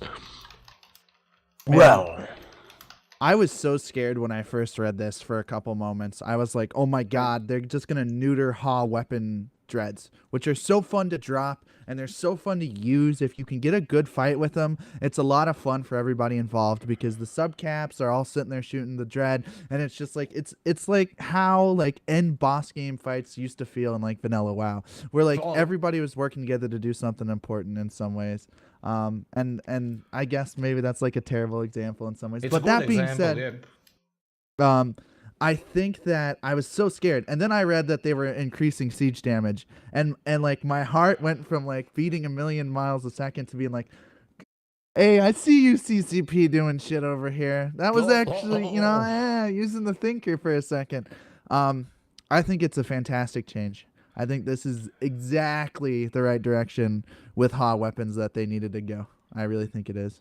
It's good, but like the real problem is Titan long range weapons, not Titan's high angle weapons. Titan's high angle weapons is a meme, right? Like, come on now. I mean, it's okay-ish, right? It's okay that they're making the dreads be as strong. It's okay that they're nerfing the Titans at the same time with their maintaining the role of the... Technically, they're not making dreads stronger, they're just making titans weaker. Yep, like... relatively stronger, comparatively stronger, right? He'll still have the long range weapons and he'll still like be able to be super fucking strong in those the blobs we like often see on those like back in the day it would have been a rarity to see one Titan, but these days you see like a blob of 100 Titans, and they're like sitting there in their long range configurations, and you just like make an approach into them with like a bunch of like subcaps, and it's not gonna be pretty. That's the things which dudes use to like secure keepstar grids and shit, right? You know what I'm talking about, those long range weapons with exasperated tracking by distance, right? At certain distance, tracking is like non-issue. yeah, like he just like tracks anything because the transversal velocity is too tiny relative to the distance, relative to the angle, right? And he only needs one hit, honestly. If he misses 10 shots, who cares? One shot is for enough. real. Everyone please ungroup your guns when tie-dye hits 90%, lol. But yeah, it's gonna be good. The dreads are not gonna be nerfed and the Titans are gonna be nerfed. Fuck yeah. Like Molochs and shit has like a bunch of HP and shit. You slam jam some high angle weapons on that thing and he's like never dying and killing any goddamn battleship or battle cruiser or anything on grid, and it's like, but the long range ones are even more oppressive. For real. Like 100%. Yes. Honestly, from the mother of four balanced patches, I honestly thought they would touch on Titans a bit more, because honestly, any big fight nowadays is Titan Bob versus Titan Bob, and that's natural. The game is now 15 years old. It's normal that people now have Titans, but when basically the only thing that really matters in any kind of large fight is how many Titans you bring, why not make it actually, why not make Titans need some support again? But I guess that we cannot really ask for much from CCP. It's a good start. It's a good start. If it's a only start, then it's good. If it's a finish, then yeah. But I think the key point is a start. I don't think they're anywhere near finished doing what they want to do. I Well, was kind of we can expecting hope. the tier side, lol, because of the mother of the all patch notes was mentioning tier side, but he mentioned the implants and shit, so... Well, I mean, they mentioned tier side has been promised again. Lol. So, okay, they at last mentioned it. Well, anyone has anything else to say about this mega nerf to Titans that will really nerf them only in very minor situations? My only experience with Horde Titans currently is when they're trying to shoot my ship that's at 0, Lol. and I'm just lolling my face off at them. So I don't really have any other comments on that. Yeah. I have seen the long-range Titans insta-kill Maledictions with their MWDs on at range orbiting the Titan though. Yeah. Lol. At the same time, we can be at last happy that they have not nerfed the halves on dreads, because again, any reason for people to use dreadnoughts is a good reason. Because honestly, dreadnoughts are so underused right now. And so far, the patch notes, well, the promises seem that dreads might go back in fashion, and that's a good thing. Yeah, a bunch of dudes have dread caches and they're not utilizing them deliberately. Maybe they'll like motivate dudes to actually like undock a couple of 100 dreads and drop them on Rorkals and shit. We can only hope. So I guess nobody else has anything to cry about? No? Alright, let's move on to the next capital part. We will skip the subcaps, we will leave them for later. We will touch on the source of 1000 responses on official forums, the endless stream of "I'm quitting now because you ruined my game and now I will actually have to do something. My actions per minute will have to break 5 now. I'm unsubscribing, I'm done." And me. Rorcal nerfs. Yes, please, DTM the pro. Yes! Oh! Dude, I was reading this, dude, and I was like making noises over in the corner of the room on my phone. And my friend was looking at me. He's like, "What is wrong with you?" I'm like, "You have no idea how happy I am." It was like the coming of the Eve Christ. These might not be the most popular patches. This might not be the patch that people wanted, but it's the patch we deserved. If these all end up happening, I will be a very happy human being. Yes, thank you. Please. Okay. You guys can take it from here. I'm good. I don't. Just Brad. But yes, Rorkles will finally get a, well, let's put it in quotes, nerf to the panic, which is, it's basically not a nerf. Like, it's a 1 minute nerf. Who cares? It doesn't To be kill. fair, It doesn't really change anything. I've been on fleets with Zarvox and a couple of others where we've had literally seconds to wait until panic ended and the Rorqual would die when a Cyno would go up 200 off grid and in comes the Super Umbrella to save it. This will change quite a lot. Because that would happen at least 3 or 4 times every couple of weeks. And that's just for one streamer's fleet. Think of all the nullsec fleets that go out that will be able to kill them that much faster now. Fuck yeah. Yes, I mean, it's like, it's 1 less minute that you have to wait on grid on Rorqual that nobody is coming to save. And it's 1 less minute that guy nobody's coming to save will have to waste. But I think that's not the real nerf here. The real nerf is to the industrial core. Yeah, reducing the shield booster amount. Literally, I think it's in half for both, roughly. Yep. That's gonna play like majorly into how these Rorks are dying and stuff like that. Like it's just like you've lowered the threshold for a lone Rork to be able to kill it significantly enough to where, you know, like a small battleship fleet might actually be a bit of a threat to it if it's not fit properly.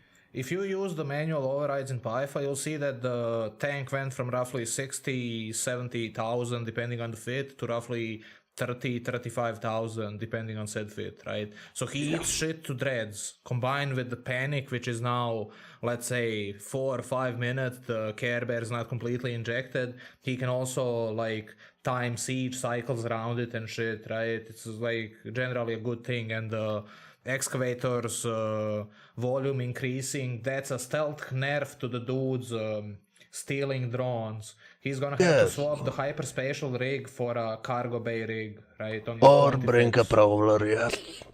But yeah, like outside of that, it's a good thing. Yeah, but I think that, yeah, we can agree that rather than nerf to Rorqual, this is another buff to Dreadnoughts. It gives them another target. Good. Yep. Otto? You're also forgetting the volume of the excavators being changed. I read on Reddit that it means you can't get 5 in a mobile depot. Yes. Yep. So you're guaranteed to lose at least 2 excavators, which is pretty good. Depending on the mathematics and the anchor point of the 2 depots, a Rorqual can be within range of 2 depots at the same time, right? He just needs to be a non-retard and use the interceptor to anchor the depots at 2 bookmarks. Like, I mean, yeah, but like, it's possible, but it's good. He's gonna have, the depot is limited by range anchoring of each other's, right? So you just solve 2 spheres in the middle of the, which is the Rorqual, right? And I feel that if a Rorqual goes to that amount of trouble to keep his excavators safe, you should fucking keep them. Yeah, because no one else you're is going to completely do that. right.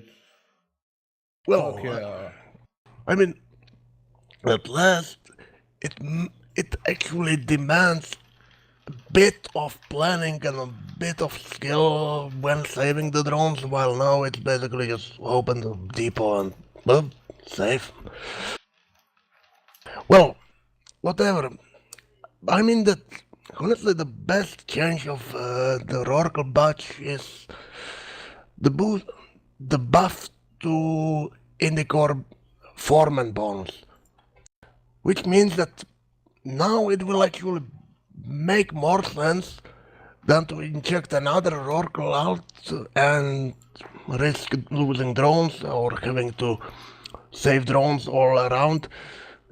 It might actually make people inject a scaffold or a hull calc or whatever. It might mean more mining ships as a proper mining ships, not Rorquals, out in belts. Because now with the boosted links, yes, you will probably be better off if you have few oracles, with having few subcap minor alts as well. I think the best possible nerf that they could implement would be if you siege an O'Rourke anywhere in null space under super cap umbrella, it's hooked up to a voice over IP system which instantly calls the pilot's parents and let them know that they're a dirty Care Bear, and that's it. I think that would be perfect. That's it. That's all I want. Yo, captcha and Mountain Dew verification can drinking, right? Just be like repeating phrases into the microphone. Be like, CSP is great. Now we can like continue rating one side, right? Yeah, please clap if you like Plex. Yes.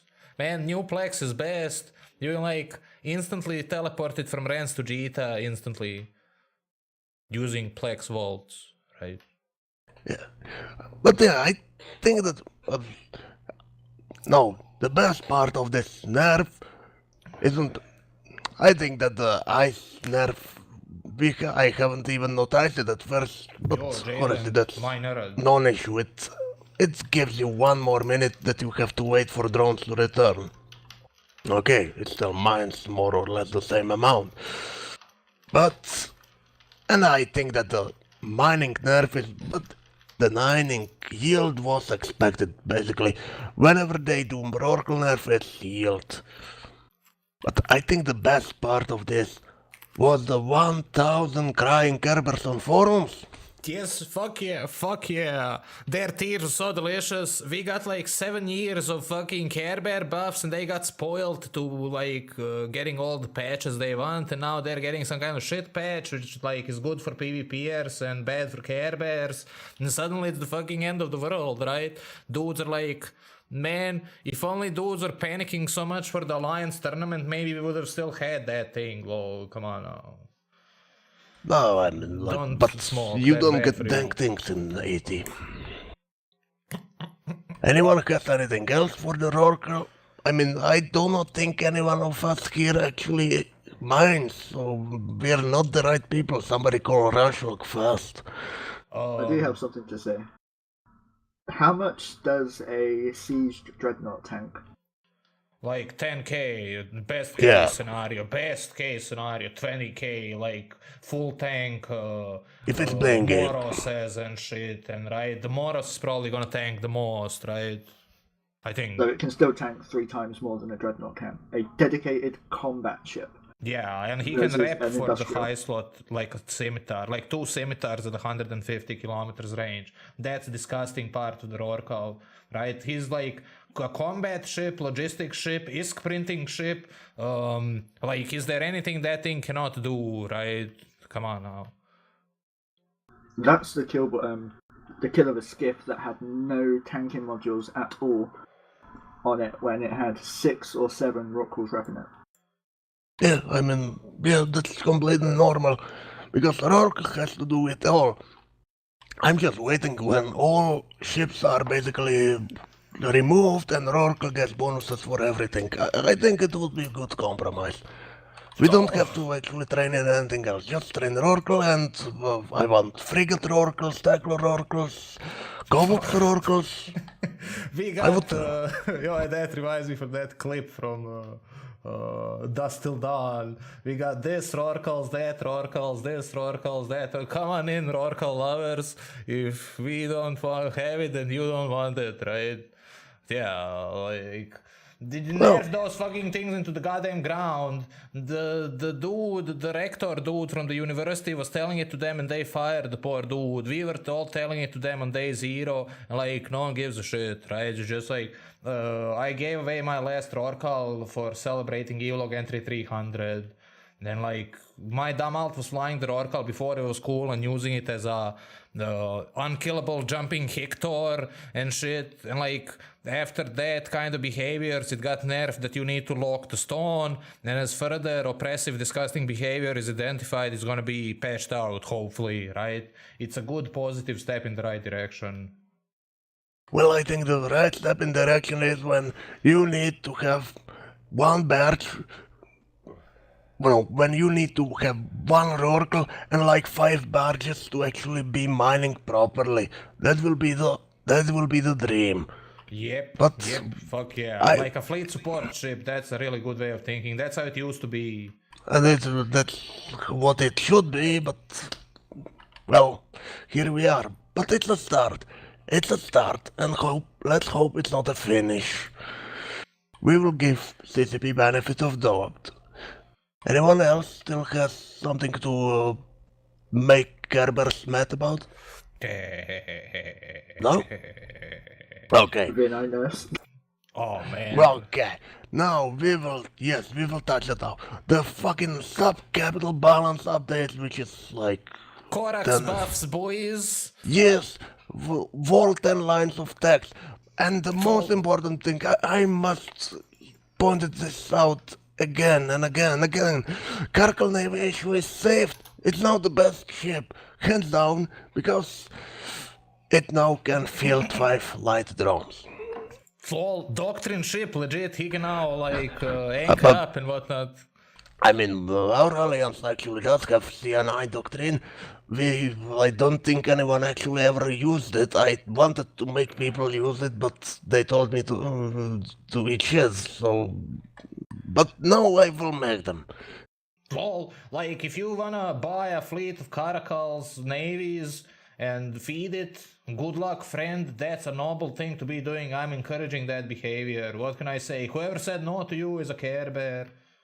I think one of the things I'm really curious about on the sub cap thing, on all the nerfs they announced, I'm really surprised that the Loki or the Kiki aren't on there. Yeah, And Comet. And the Comet, yeah.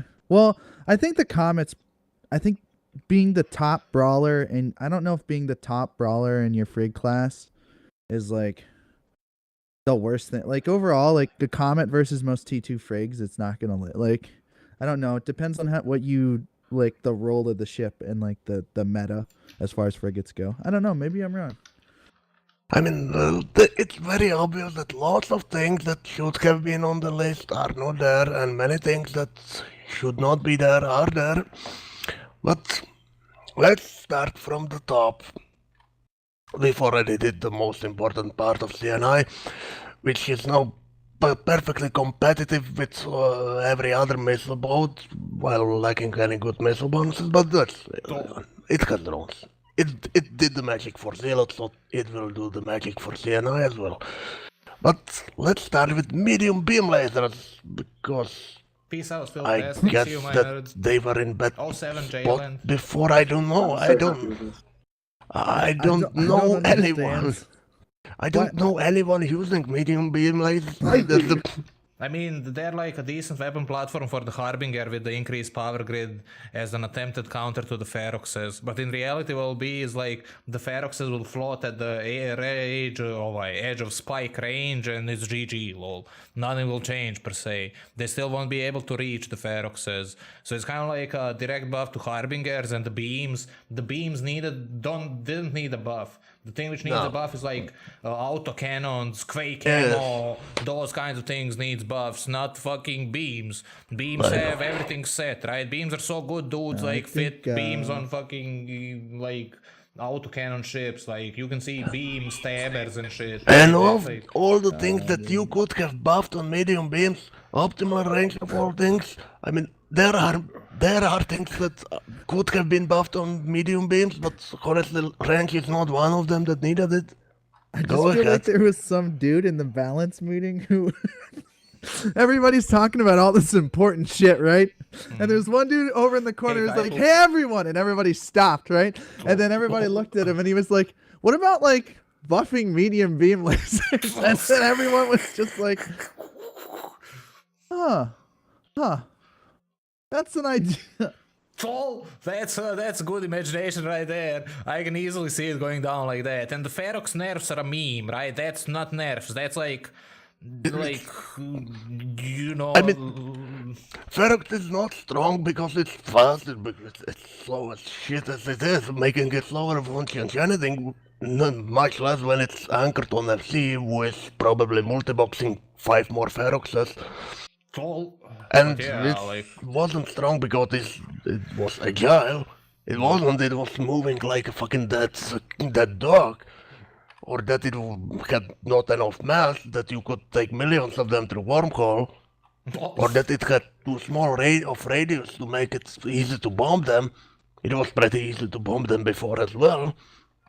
It's fucking strong because it has double range bonus. And it's also cheap and it has enough tank, and so honestly you can still have good tank and it will still have double range bonus and it will still do nice alpha and nice DPS.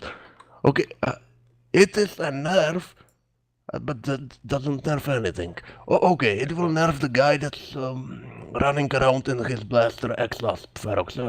That guy's really fucked now, but who cares about that? Who cares about that guy? Fuck him. cool. Yeah, you hit the nail on the head with the dual range bonus. Same for the Harpies and the Cormorants, and like, but on the Feroxes is actually visible. You like, as long as he has a double range bonus, he's gonna be the only reasonable counters to those would be like Windrunner Nados and warping around after every shot, right? That's like theoretical counters to that, like land, pop him with the DU, warp, land, and so on and so forth. But like, that's the most boring thing, right? No one wants to kill 500 Feroxes like that. You're gonna get like And you know carpal what? tunnel in the hand from that. Well, And there's better way to do it. Just bring Nagas. Oh wait, we're back to fucking rail platform with Nagas. lol, yeah, like, the MJD plays come at work there against the really slow things, but if they're not retards, their fucking FC will warp them off, right? That's like, come on now. It's like, it needs a different approach. The Ferox is like too strong comparatively to every other one which exists. Yeah, Otto, you wanted to say something about beam sighting? I literally only use them on my Phantasm.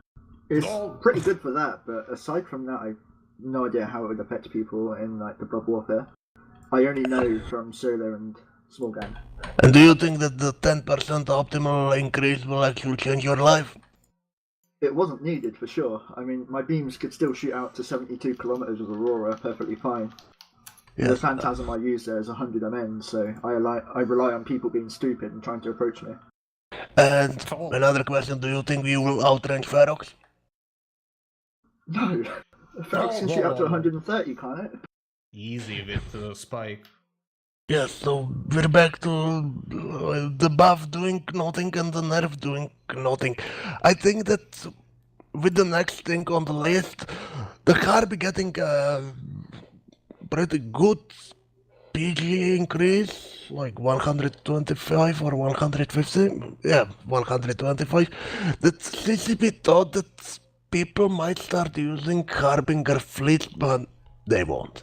But they won't, because again, the nerf to Ferox was too little, and the buff to Harpy will not make it as good as Ferox, no matter what you do with it. If you armor tank it, then it will be slower, have less range, and no matter how you look at it, no, you're not switching the meta from Ferox to Harbinger CCP, sorry. The buff will only be for solo PvPers running those MJD MWD harbs, right? You know, those dudes sitting on large plexes and shit, right?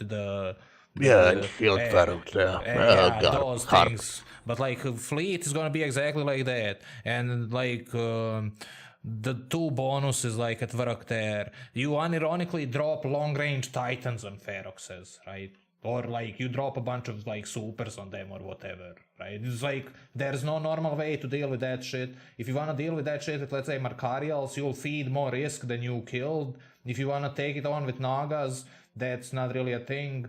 Like, you can maybe do it with MJD Nagas. If you wanna take it on with Prots, you'll feed more than you kill. So it comes down to just dropping a bunch of fucking long range shit at 500 and dumpstering them with equivalent 0 tracking on the long range guns, right? But what? You don't have 300 friends in bombers to delete the Feroxes?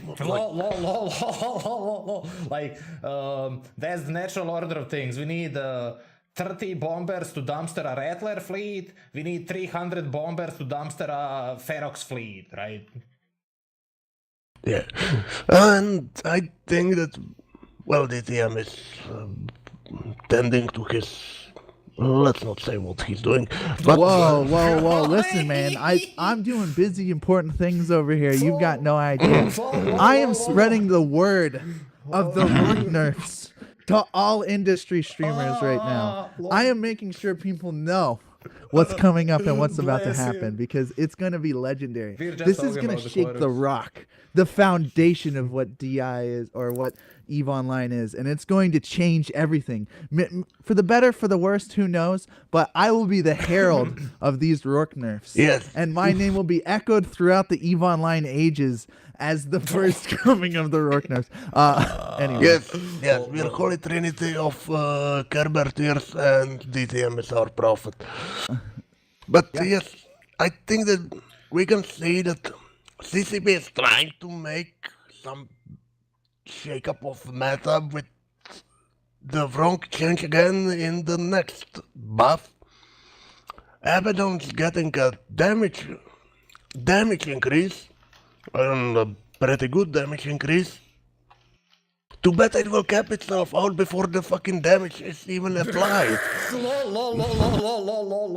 Man, that's like that's a smart bombing platform. Who the fuck dudes run mainline artillery Abaddons? They're so shit, right? There's no large energy turret damage which can help him. RT Abaddons are still gonna be a thing, and nothing changes. Like, for real, the only buff is the Korax PG buff.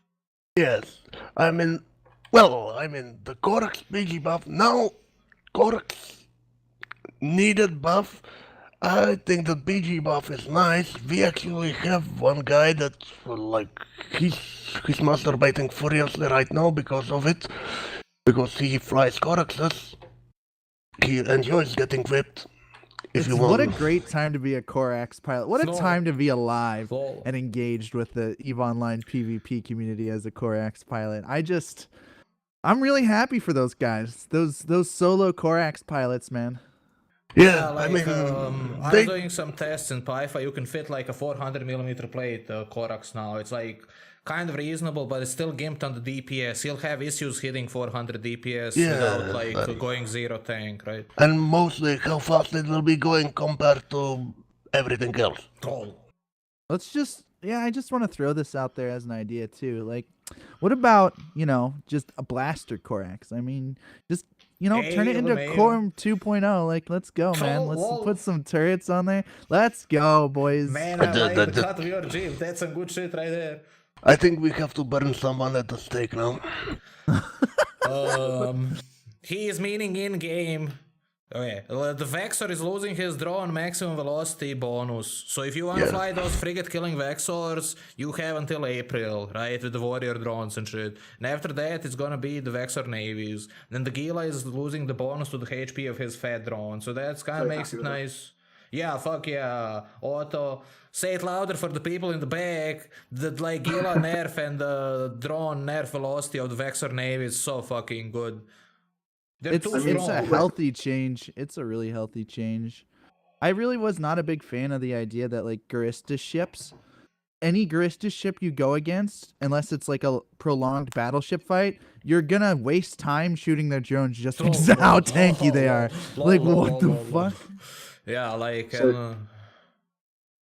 I'm used to flying 2 or 3 frigates or destroyers, and whenever you tackled the Gila, it was always prepare to bail, you're not going to kill the Gila, because the drones had more HP than the Gila itself.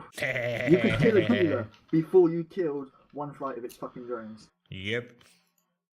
Yes, I mean, it will nail down the still popular 100 MN Gila fleets, which, well, they're not as widespread anymore, but you still bump into them, and honestly, now at last, in theory, you might be able to firewall the drones off.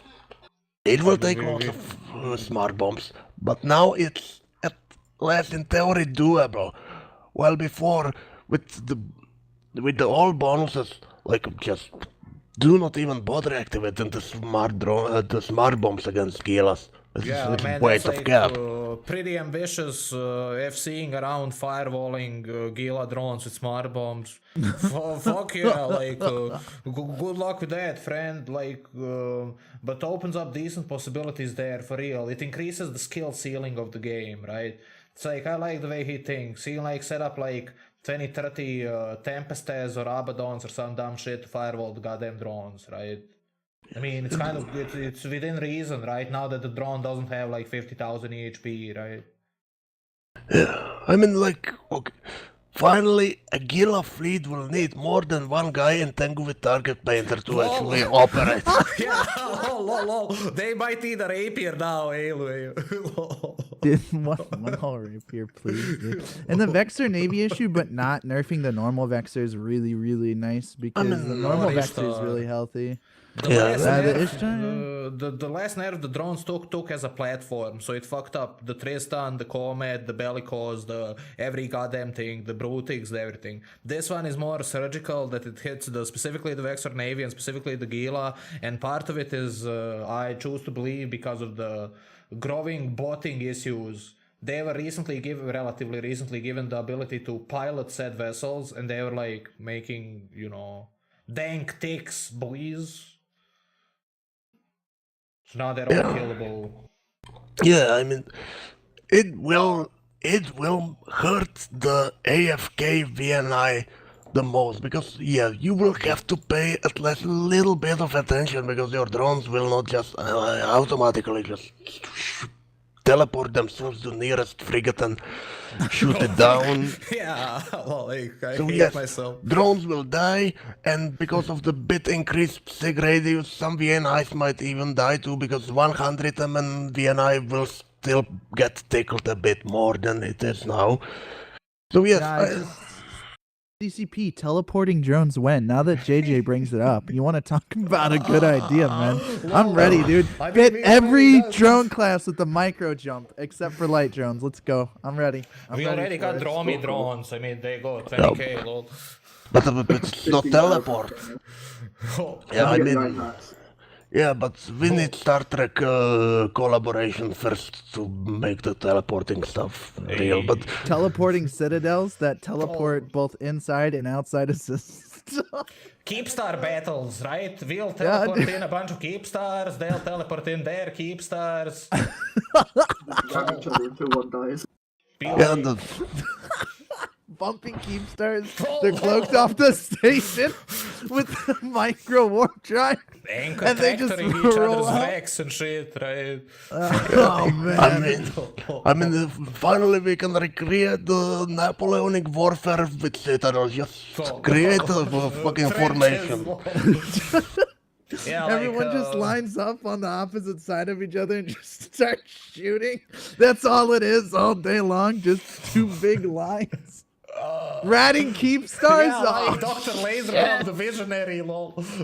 Man, I can't take this shit. It's like Sunday. Dude, it's just like you warp the Keepstar and dude, it deploys its fighters and shit. But some guy's eventually gonna go AFK in the middle of an ANOM, and then the next day he's reinforced and can't move because some rats fucked him up while he was AFK. Okay, CCP, I would pay real money to see it. I would pay real money. We gotta say one specific thing about the drones. Roughly 2017, drone bugs was introduced in which your drones just float in space and do nothing. Dudes who fly drone ships need to know that they need to press the letter F on every server tick, otherwise your drones will glitch out. Before that thing happened, I had 1,500 frags in the Tristan, and after it happened, I had 12 kills in the Tristan, right? It's an oppressive bug thing that should be fixed to make drone platforms normal, since we're talking about those, right? Fighters and shit are super strong, Vexors and stuff are super strong, but it's they're legit bugged out, right? You all know what I'm talking about. You put your drones on something and suddenly they're idle in space, right? Yeah, well, I mean, the drones might be still bugged, but I think that at last the AFK drone rating is it's not optimal, and it's basically what you see everywhere. So I think that it's a good change. I do not know if it's enough of change, but it's a good change. It's a change. I think CCP is on the right track with this one. That drone bug that Jebby mentioned, I've never ever come across that while writing. I've only ever come across it in PvP situations. I don't rate, so I can't confirm or deny that, but I've only come across it in PvP, lol. I've used my VNI like once in the last year. Oh, I mean, My fair favorite enough. PvP bug is when you lock someone and it doesn't lock them, and you're just like, what just happened? Oh man, that thing killed Kasper's Kremos. It's like, it's too soon to be making such jokes. Oh no, I didn't know. I had no idea. Fuck, dude. Bless him, Feels and bad. like, the admins were like, we're not giving it back to you. You killed your own people. What do you mean, dude? I mean, come on now. That's like... Oh no, dude. What do you mean? Didn't some guy get his stuff like refunded because he attacked some guy in high sec or something? Yes, like exactly. recently. Yes. And but he doesn't get it because of an actual game bug. Correct. Yes. Oh man, dude. The justice at work, lol. Oh, dude. Isn't that why they So stopped? man, fair and balanced, man. Fair and balanced. I'm That's pretty Wingnut. sure that event was why they stopped reimbursing AT ships. Oh, is that our good buddy Wingnut? Did I hear his vocal? Yeah, Wingnut's here to shed some light in this What's dark up, time of motherfuckers? positive. So, Wingnut, what do you think? No Loki nerfs. How do you feel about that? Tell us. I want to slap No, CCP no, across the no. face like 10 times. Hold it. We will get to that. Because now I have to ask the question. I'm the fucking host. Oh, shit. My bad, JJ. I'm backing off, dude. I'm literally backing away from the microphone. Stay calm. Respect my authority. My authority! He's our Okay. CEO as well. Fuck. Yeah. Man, So, yes. What, and let's see. What buffs you honestly did not expect, and what nerfs you did not expect to see here? What buffs and nerfs you think honestly have no basically place on this list and were completely unnecessary? And which you think have been completely omitted and probably won't be delivered for another year unless CCP really does something in the May as they're promising. Okay, Yeah. fire. Well, I'm gonna start with the fucking first one that makes me just laugh my ass off. Who here's flying a Carrick Navy? Dude, I fly 'em all the doctrine ship time. Now, 25 bandwidth, you can like legit anchor up and assist drones and shit.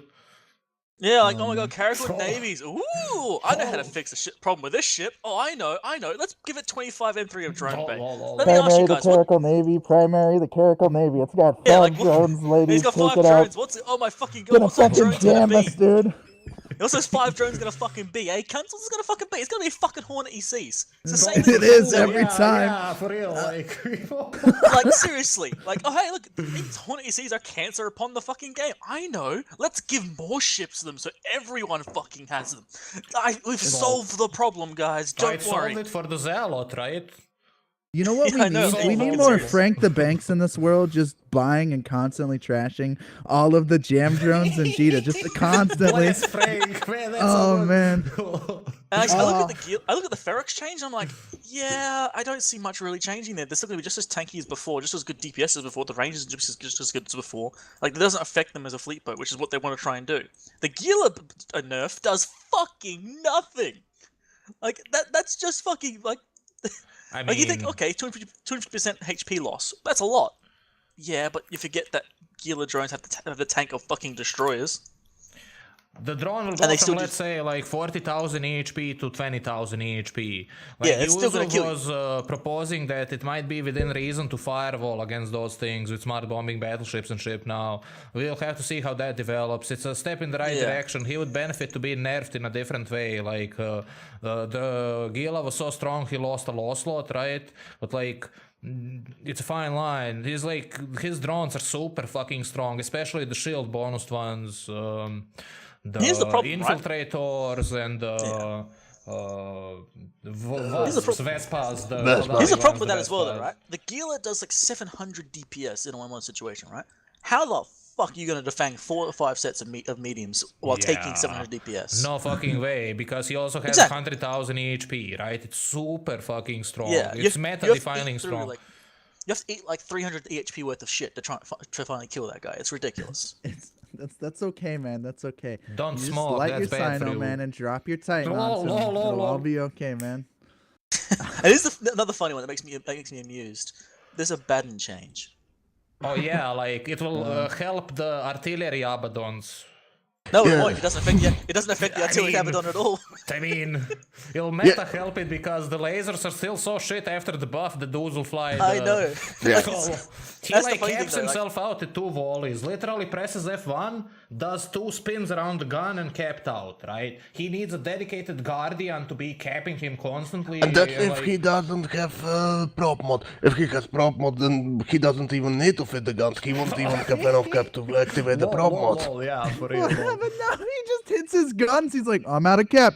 Cap booster. Next cycle. Oh, out of cap again. Cap booster, dude. Caps himself out first, dies last, right? Like That's my that dad kind who of goes shit, out to the bar, dude. Just like every girl he sees, he's like, time to take a little blue pill. Oh, saw another girl, little blue pill. That's my dad. But on a, What the on a fuck, side man? note, Oh my the fuck god! did I What the just fuck hear? did I Lol. just hear?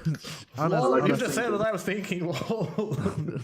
listen, So like, man. so what? Also, like, what I'm saying with you, like, we see those changes, you go, what the fuck? Like, why are they doing this? Like, they don't understand the Abaddon. It's the cap problems, not fucking damage problem. The damage on the Abaddon was actually pretty fucking good, except you'd run out of fucking capacitor to do it. I just want to know who is the guy who is like medium beams. They need 10% increased optimal range. I just want to know who. Isn't that a long distance weapon platform, anyways? Yeah, That's actually, essentially I what will it say, is, the medium right? beams kind of make sense because let's face it, beams are shit, man. Like lasers are shit. I mean, So giving him a they're- range buff might actually make them be able to get away from the target before it kills them. They're comparatively better than any other weapon platform except Rails on Ferox says, right? Beams are better than autocannons, better than arty, better than pulses, comparably good as drones. But like, the Harbinger buffs and the medium beam buffs are like, what's that supposed to mean? How can they buff beams next to, let's say, Quake ammo? Or autocannon, or Yeah, projectiles in general. For real, like, who, I love who Quake was, ammo, like, to be honest, man. That's the best ammo ever. Oh, man, for not what do kidding. you use it? Is that a meme? Load up Quake primary, the CNI's drones, primary the Caracal Navy issues drones with your Quake ammo. It's no longer primary curator, it's primary Caracal CNI. drones. Yes, and No, Primary. like, honestly, yeah, we have. How about actually giving CNI some good bonuses or fitting room instead? But The ship that has more utility, literally the Osprey Navy issue, which has like triple to double the utility of the CNI, still does like the same damage, if not more. I don't even. but I mean, anything 25 megabytes of drone bandwidth is obviously the answer to fixing every shithole because that's what CCP has Okay, done the Zealot. with Zero 2. Yeah. It's, yeah, it's exactly. They get okay, fucking Zealot dude. that shit. I mean, the Zealot is like, in such a shit place, dudes fly shield Zealots in the war zone, right? See, here's the funny thing about it. I swear, like, that. This is like the I don't know what to do, just give it drones fix. Yeah, but it is. 100%.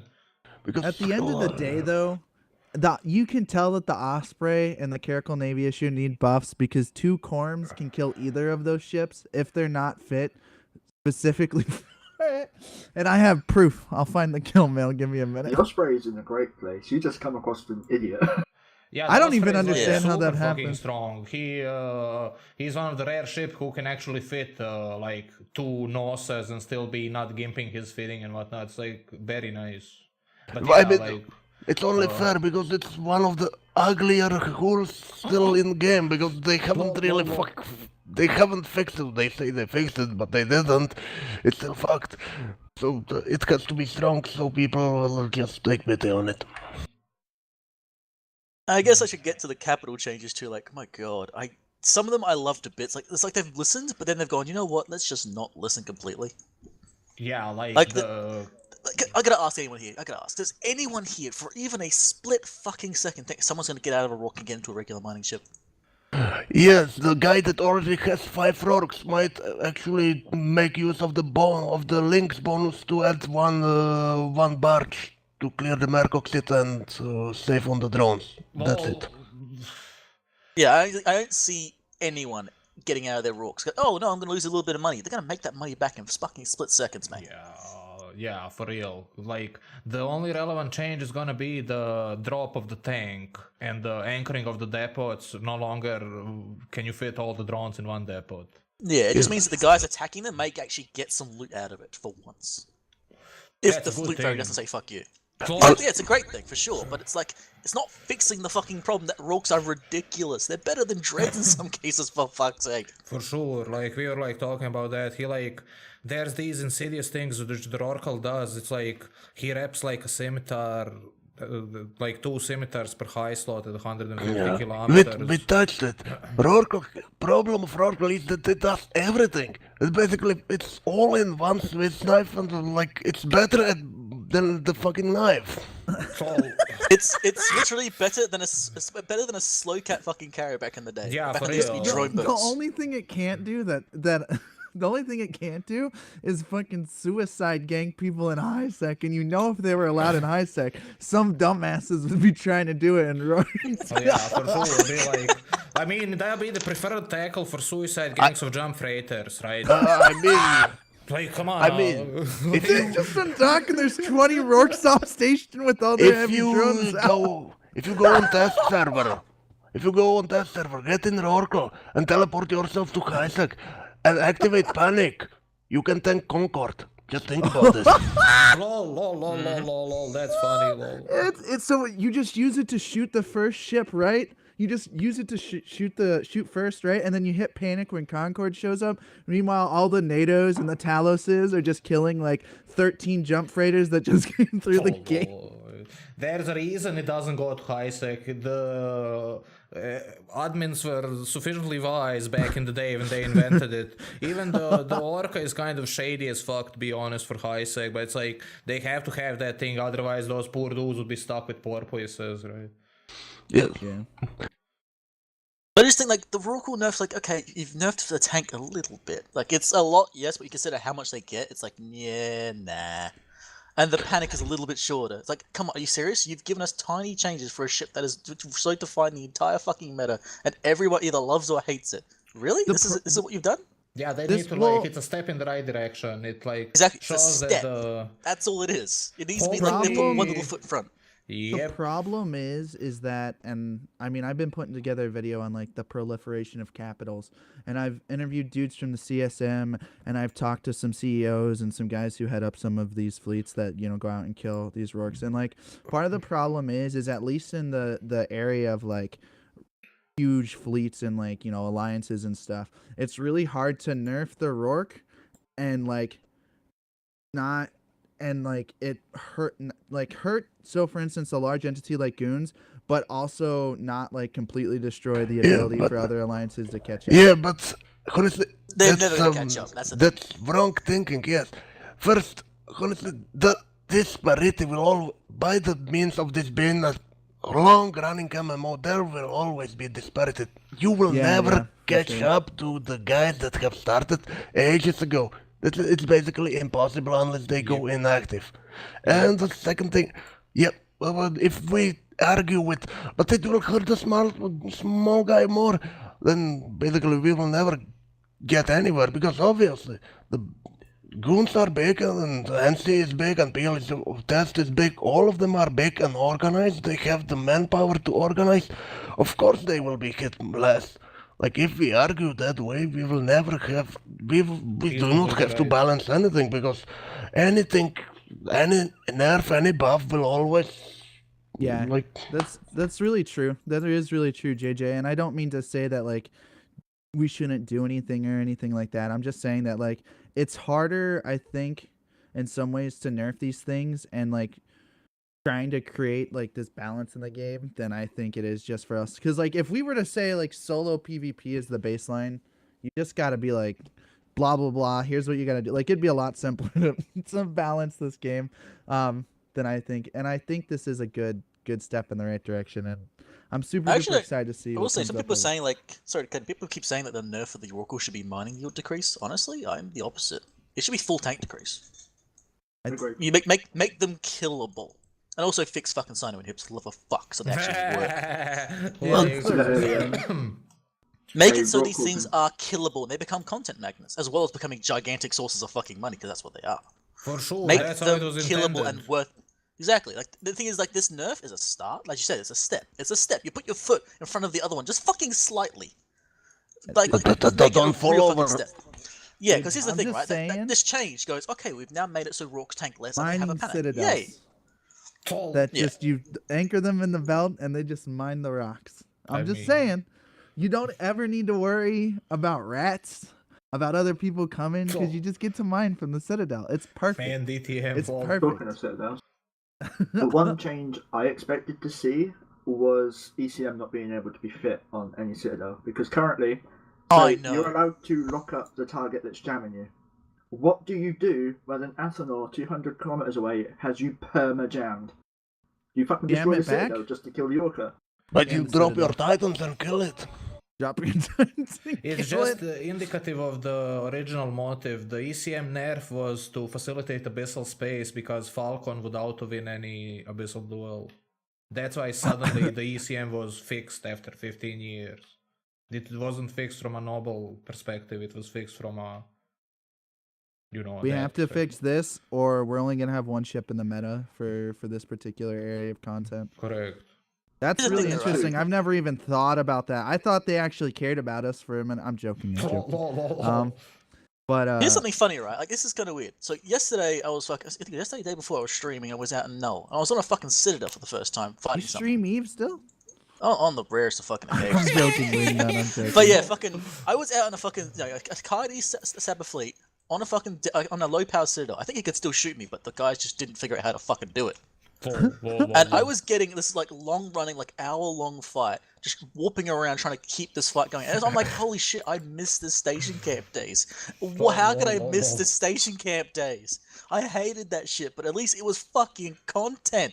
Dude, yeah, and you'd shit talking local, and you'd be like, "Come out and fight me," and the guys would be like, "No, I don't want to come out and fight you." You'd be like, "You fucking Like- nerds, dude." Back in the And day, the we at problem is least it's- had a sovereignty blockade unit. You'd anchor that, and the Care Bears would come frothing at their goddamn mouths because it was attacking their Care Bearing, right?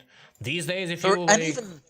Sorry, go ahead. no, these days you can't do that. They just tether and dock. So the NSA change is good. The halving the tank under Oracle is good. It all shows that like the spirit of the time is such that the admins are receptive and acknowledge the issues of the cap suppressing the entire goddamn meta, and that we have 300 useless ships who only get flown by like diehards, like, you know, then less Idiots than like us, 1%. yeah. Yeah, for real. And then you have like you have to balance that with the desire for them to be selling plexes and extractors and skins and shit like that and whatnot. So it's like a multifaceted web issue, which like we might not see all the numbers, but like for the health of the game, it will probably be better that like more ships see usage compared to one ship out of hundreds being a solution to everything. It's absurd that like a mining ship is the best logi and the best ISK printing machine and the best tank machine and it does the Tau DPS of a 1500 DPS. Lol. It actually Like, does it's better than a like- Dread. It is literally better than a Dread because, yeah, you might say it has less DPS than the Dread. It can apply the DPS because it's using fucking drones and drones are OP. We all know this. Yeah, for real. It is Like, literally better than a Dread. It's such a big meme, dude. It's, you know what? I hate to say this right now, but like, good job, CCP. Keep up the freaking hard work, dude. I want to see more of this. Bring me more Yes. of the juicy content. Yes, I please. will say it. If this is start, this is a good start. And let's hope it really is just a start. Because if this is start and the finish at the same time, then holy shit, thanks for nothing. No. But Exactly. If this is all it is, it's done nothing. It is like just sneezing in the breeze, and that's all it really is. Like there's nothing Yep. to it. Yep. But if this is a start to them actually, for the first time in CCP's fucking career, actually continuing from where they left off and actually finish this, we've got a good chance of the game being good. Yeah, and that will bring us to the last point of the update, and that's that promise that we will have more of this balance, like the second step. They've made one step, don't like fall over now. So the second step will come in May, and they will do more of balance changes. But of course, they always promised it, and that they will balance ship that they haven't balanced, which we know which will be, because if there's some ship they haven't touched before, then it must be something new. And as I, except for promising shield slaves again and tier sets again. Oh man, that's getting old, I mean, right? that- You know the story of the boy who cried wolf. Yeah, I we mean- don't believe him at all. I mean, okay. I'll believe it when I see it. Yeah, I mean, I know that they have to promise this every time they write a blog. They have to promise this. It's like a tradition now. Like every year they promise tier side and they promise new implants. They have been promising them for half a decade now. So why break the tradition? But okay, there's one nice thing at the end of this, and with the leaks of the new Triglavian event and blah blah and the videos and whatever, who cares about lore? CCP obviously doesn't. But maybe they actually do it. They're promising us new ships. So, or rather new toys, but we know what that means. So, what's your expectations for the full Triglavian lineup of ships? Because that's obviously what it is. Broken. The only yeah, one they're- which is balanced is the Vedmak. The rest of them are OP except the frigate, which is shit. Because the Daredevil at 0 seconds pulls up more DPS than he does at full spool up, right? It's useless in factional warfare, it's useless in Ulsec.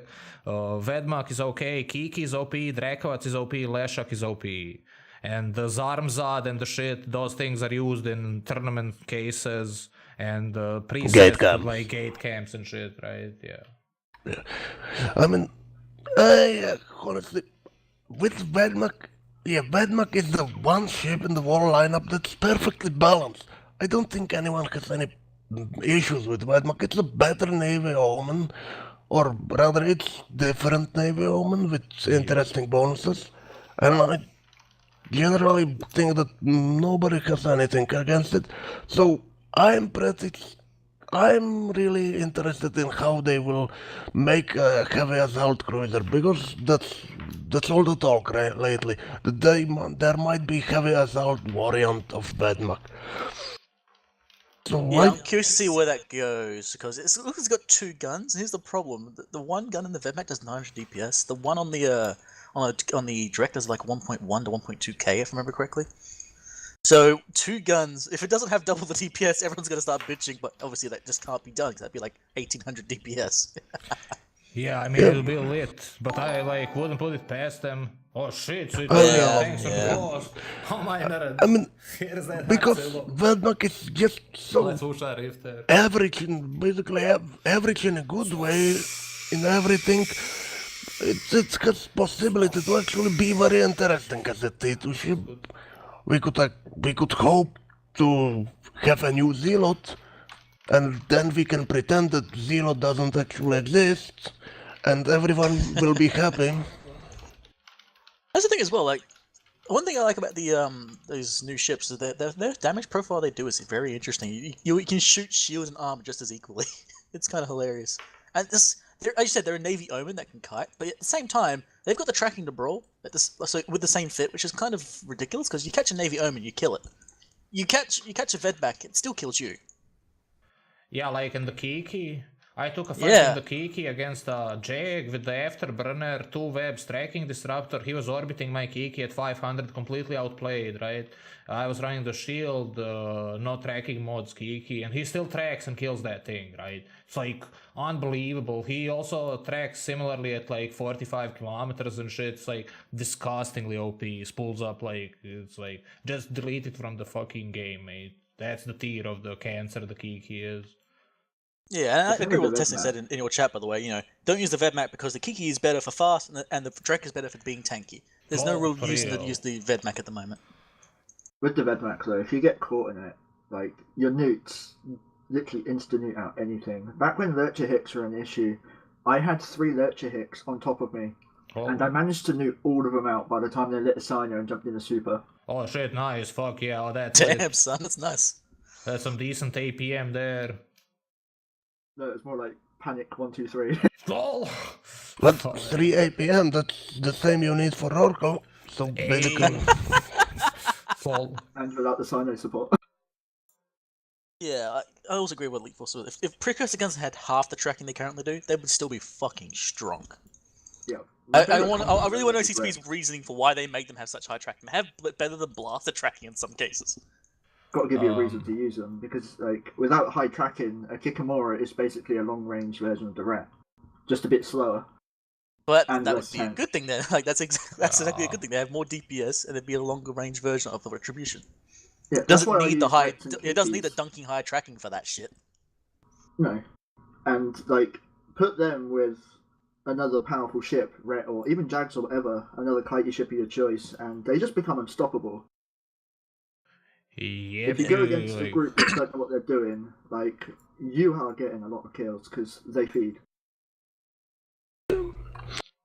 honestly, I think that, well, the wall line, if they expand it fully and we get a full new line in ages, because to this day, aside from the normal racial lines, we didn't get any full-fledged line with all the variants, and it seems that CCP is headed in that direction. Well, that might actually shake up meta a lot, if we actually get a full line. Because if this was the end, then what we have now with Triglavians is the normal pirate lineup, you could say. They already Yeah. have more than most pirate lineups. Yeah, it's like they've just made a new pirate line. I'm kind of curious. Like they want to do this to try something different by the sounds of it. I'm curious to see if they want to do it again and make another lineup, or if they're going to go back to other lineups and fuck with them a bit more. Like having more like having a T2 Vigilant, for instance. Imagine that shit. Oh, Or a, yeah, or a like, fucking like a T2 fucking Phantasm. Holy crap. like a Victor ship whose bonus to web range and web strength and shit like that. Yeah, I don't think they'll be like... They're more keen on introducing new strong ships than nerfing carriers and shit, right? It's like a miracle that they actually nerfed the carriers. I'm super fucking happy from that, especially the But you say NFA that, but then they changes. missed the Loki. Yeah, like the Loki And the Jaguar. Oh The god. Loki needs to be nerfed, the Kiki needs to be nerfed, the Comet needs to be nerfed, and then like the autocannons needs rework, artillery needs rework at the medium and large. I think we should Please don't, nerf the don't, Zealot. no. I think we should nerf the Zealot, it's too strong still. And the one you're missing there is the Ram Jag needs to be nerfed. Not PvP Jags, but Ram Jags. Those Those need to are be fucking fine, nerfed. like those Oh, are okay. no. You just like drop a single EC300 drone on him and he's cocked, right? Yes, Like, yes.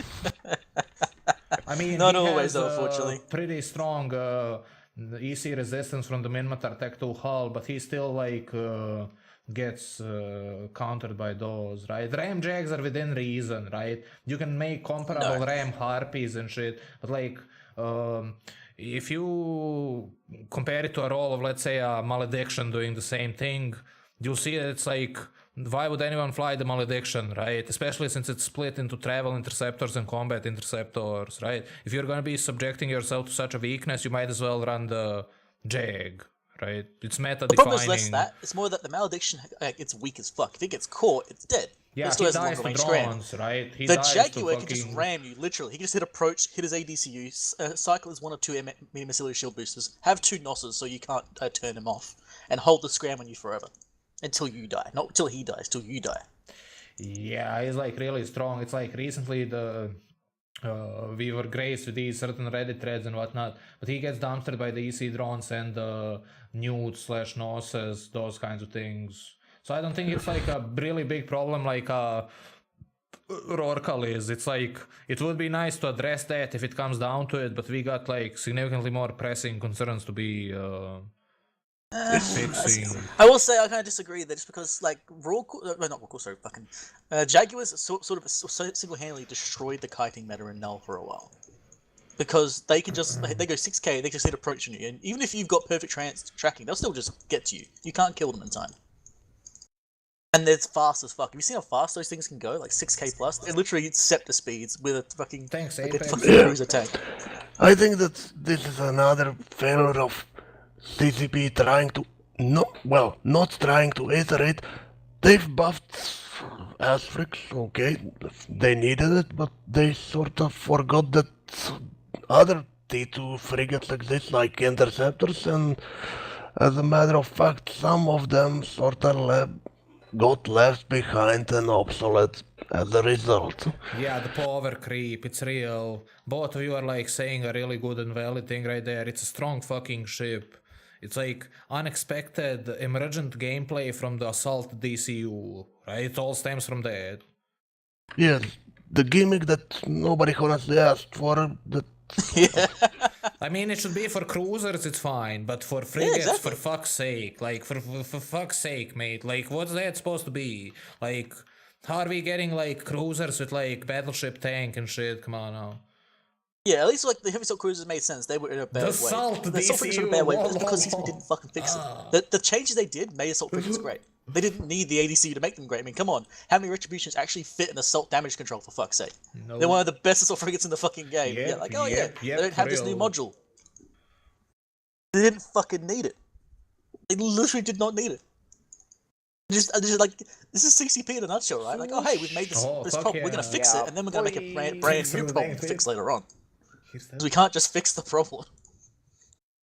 yeah, and I think that nicely touched up that this was a really nice announcement of changes that are sort of welcome, but in their infinite wisdom, CCP sort of omitted some of the most egregious, like, parts of the game that are not balanced, and they promised them for May, rather vaguely. So yes, okay, let's wrap up the balance discussion then. I think that it's like I said, it's a good step, and let's hope that it's a start rather than the end. And let's hope that this kind of thing comes more often. I mean, I would have preferred if this was iterative. If this balance changes came in a short time frames, and rather than one fucking all and circling mega patch, it's not that mega, but it changes lots of things at once, might have been better if they actually, instead of waiting for ages, like, did small change here, small change there, like, that's what the monthly patches should be for, rather than waiting half a year, or rather 3 years in some cases, and then rebalancing everything. But okay, if this is the way they want to do it, fine. Do one large, all-encompassing balance patch once a year, once half a year. Okay, fine. But keep them coming. Yeah, don't fucking stop it. Keep doing it. Yes, it doesn't matter. They've got incremental changes here. This is what they've done. They've got incrementalism. If you're going to do that, then you have to keep doing it. You can't just stop. You have to keep on going. Man, I can't wait for the announcement of the next balance team being formed. Right? That's gonna be like 15th, which we get, right? So. But yeah. And they'll go, Loki seems overpowered. Buff Loki's, buff Oracles. Oh no. I think that we can all agree that, like, Loki is way too strong. So let's remove the other T3s so it doesn't look so strong. Fail, mail. I mean, the invisible hand of the market already did that kind of Loki. Yeah. And the thing is, like, Loki is what an authoress wished it was. Yeah, for And like, real, lol. it's like, oh hey, everyone's like, oh the Orthrus is OP in Cancer and we should nerf it. And then they keep nerfing it, and then they go, I know, let's buff the Loki to replace that and not tell anyone. And now the Loki's just like Orthrus 2.0 Electric Boogaloo. Loki is everything that Elo always wanted Munin to be. But, well, he will try to make Munin work still, but okay. And with that we can move to the freeform shit talk part of the show. This will be short. Well, I will start with the mini insertion. Since Elo pulled his corp out of Black Legion, press F for Black Legion again. But it lasted quite a while. And now he joined Chinese bloc. So now that it's absolutely certain that Elo will be CSM, how do you think he will do? And do you think he will be seen snorting snow on Iceland? Lol. Oh man, I got no comment on that one because I have no idea. No. Nobody has any hopes for Elo at CSM because honestly, I like the dude, but like. Man, what are we even talking about? We're getting 10 CSM goons, right? Previous year we got 8, the year before that we got 7, this year we got 9, the next year it's gonna be 10, right? GG, bro. But, that makes it easier, just vote, I don't know, just take one goon and vote him in 10 times and then CCP only has to buy one ticket. Optimized, lol. No, okay, let's, with this out of the way, I think that we are about to see this new War Tour shit. I think it's about to start soon, the War Tour instead of FanFest. In the Netherlands, yeah. And with the first not tournament. So, what are your expectations, and did you buy the ticket for the tournament? I don't think I can. I'm gonna be down at Eve Down Under helping out, so I don't think I get to join in on the tournament. I'll just watch those dudes there, and maybe next year I'll be able to go to Amsterdam, but I don't think going to Eve Vegas would be reasonable for me anytime soon. Hopefully the tournaments are gonna be nice and decently streamed and everything. We have yet to see who's gonna be streaming that, casting that, what kind of format and rule set they'll be doing and whatnot. So as those things become apparent, then we'll be able to talk about them more. But they have big shoes to fill of the Alliance tournament. I mean, let's face it, man. They're never gonna be able to fill those shoes, man. No, it's like putting a baby never, shoe into a fucking clown shoe. Holy shit. That's like a meme. It's legit like a meme. Don't worry, guys. This is the exact same as the Alliance tournament. We promise. It'll be just as big and important. God, mate. Except it's 1-on-1, and only those who bought tickets get to attend. But it's exactly as they did. Yeah, it's like, oh my god. It's so stupid. I mean, why would anyone undock if they're not practicing for the Alliance tournament? Let's be real here. I don't undock even when I would be practicing. I mean, fair enough. I think DTM is holding his docking tournament soon, so anyone who can dock faster will win. Ship spin competition, man. Ship spin competition. Yeah, but if you want to see a tournament that isn't 1-on-1, then watch DTM's channel. He will, I think, Yebby will be commenting it, or aren't you? Hopefully, yes, if everything goes normal, and we'll be doing it together in service of the people, and it's gonna be awesome. Okay, we will be looking forward to watching DTM and Yebby doing it together. Fuck yeah, thanks, friend. Alright, and I think Otto doesn't really care about AT enough to comment, or do you? I enjoyed watching it, but that's about it. Okay. I'm with DTM I was gonna say, his talk thing with his tournament, so I'm looking forward to that. Also, But, I was actually like, looking forward to the AT this year because I was going to try and get in it for once. Like I was thinking, like, you know what? I'm not a terrible pilot anymore. Maybe I can give it a try. Maybe I'll see how I go. Hey, shut up, JJ. No one knows. There's not enough fly the evidence PL yet. We're good. We're good. But like, I was tempted to give it a try. I was like, oh, see if any team was maybe looking for someone like crap like that. And then like, I found out the AT was not going to be on, and that fucking broke me, man. Like, are you serious?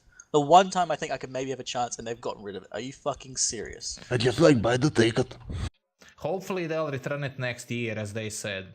But like, I'm not gonna hold my breath for that. I won't either, but honestly, since they seem to be doing something, I will give them benefit of doubt that maybe they will make AT, except that you will have to pay to attend. But Must mine 10,000 all with a Rourke before being allowed in. Cool.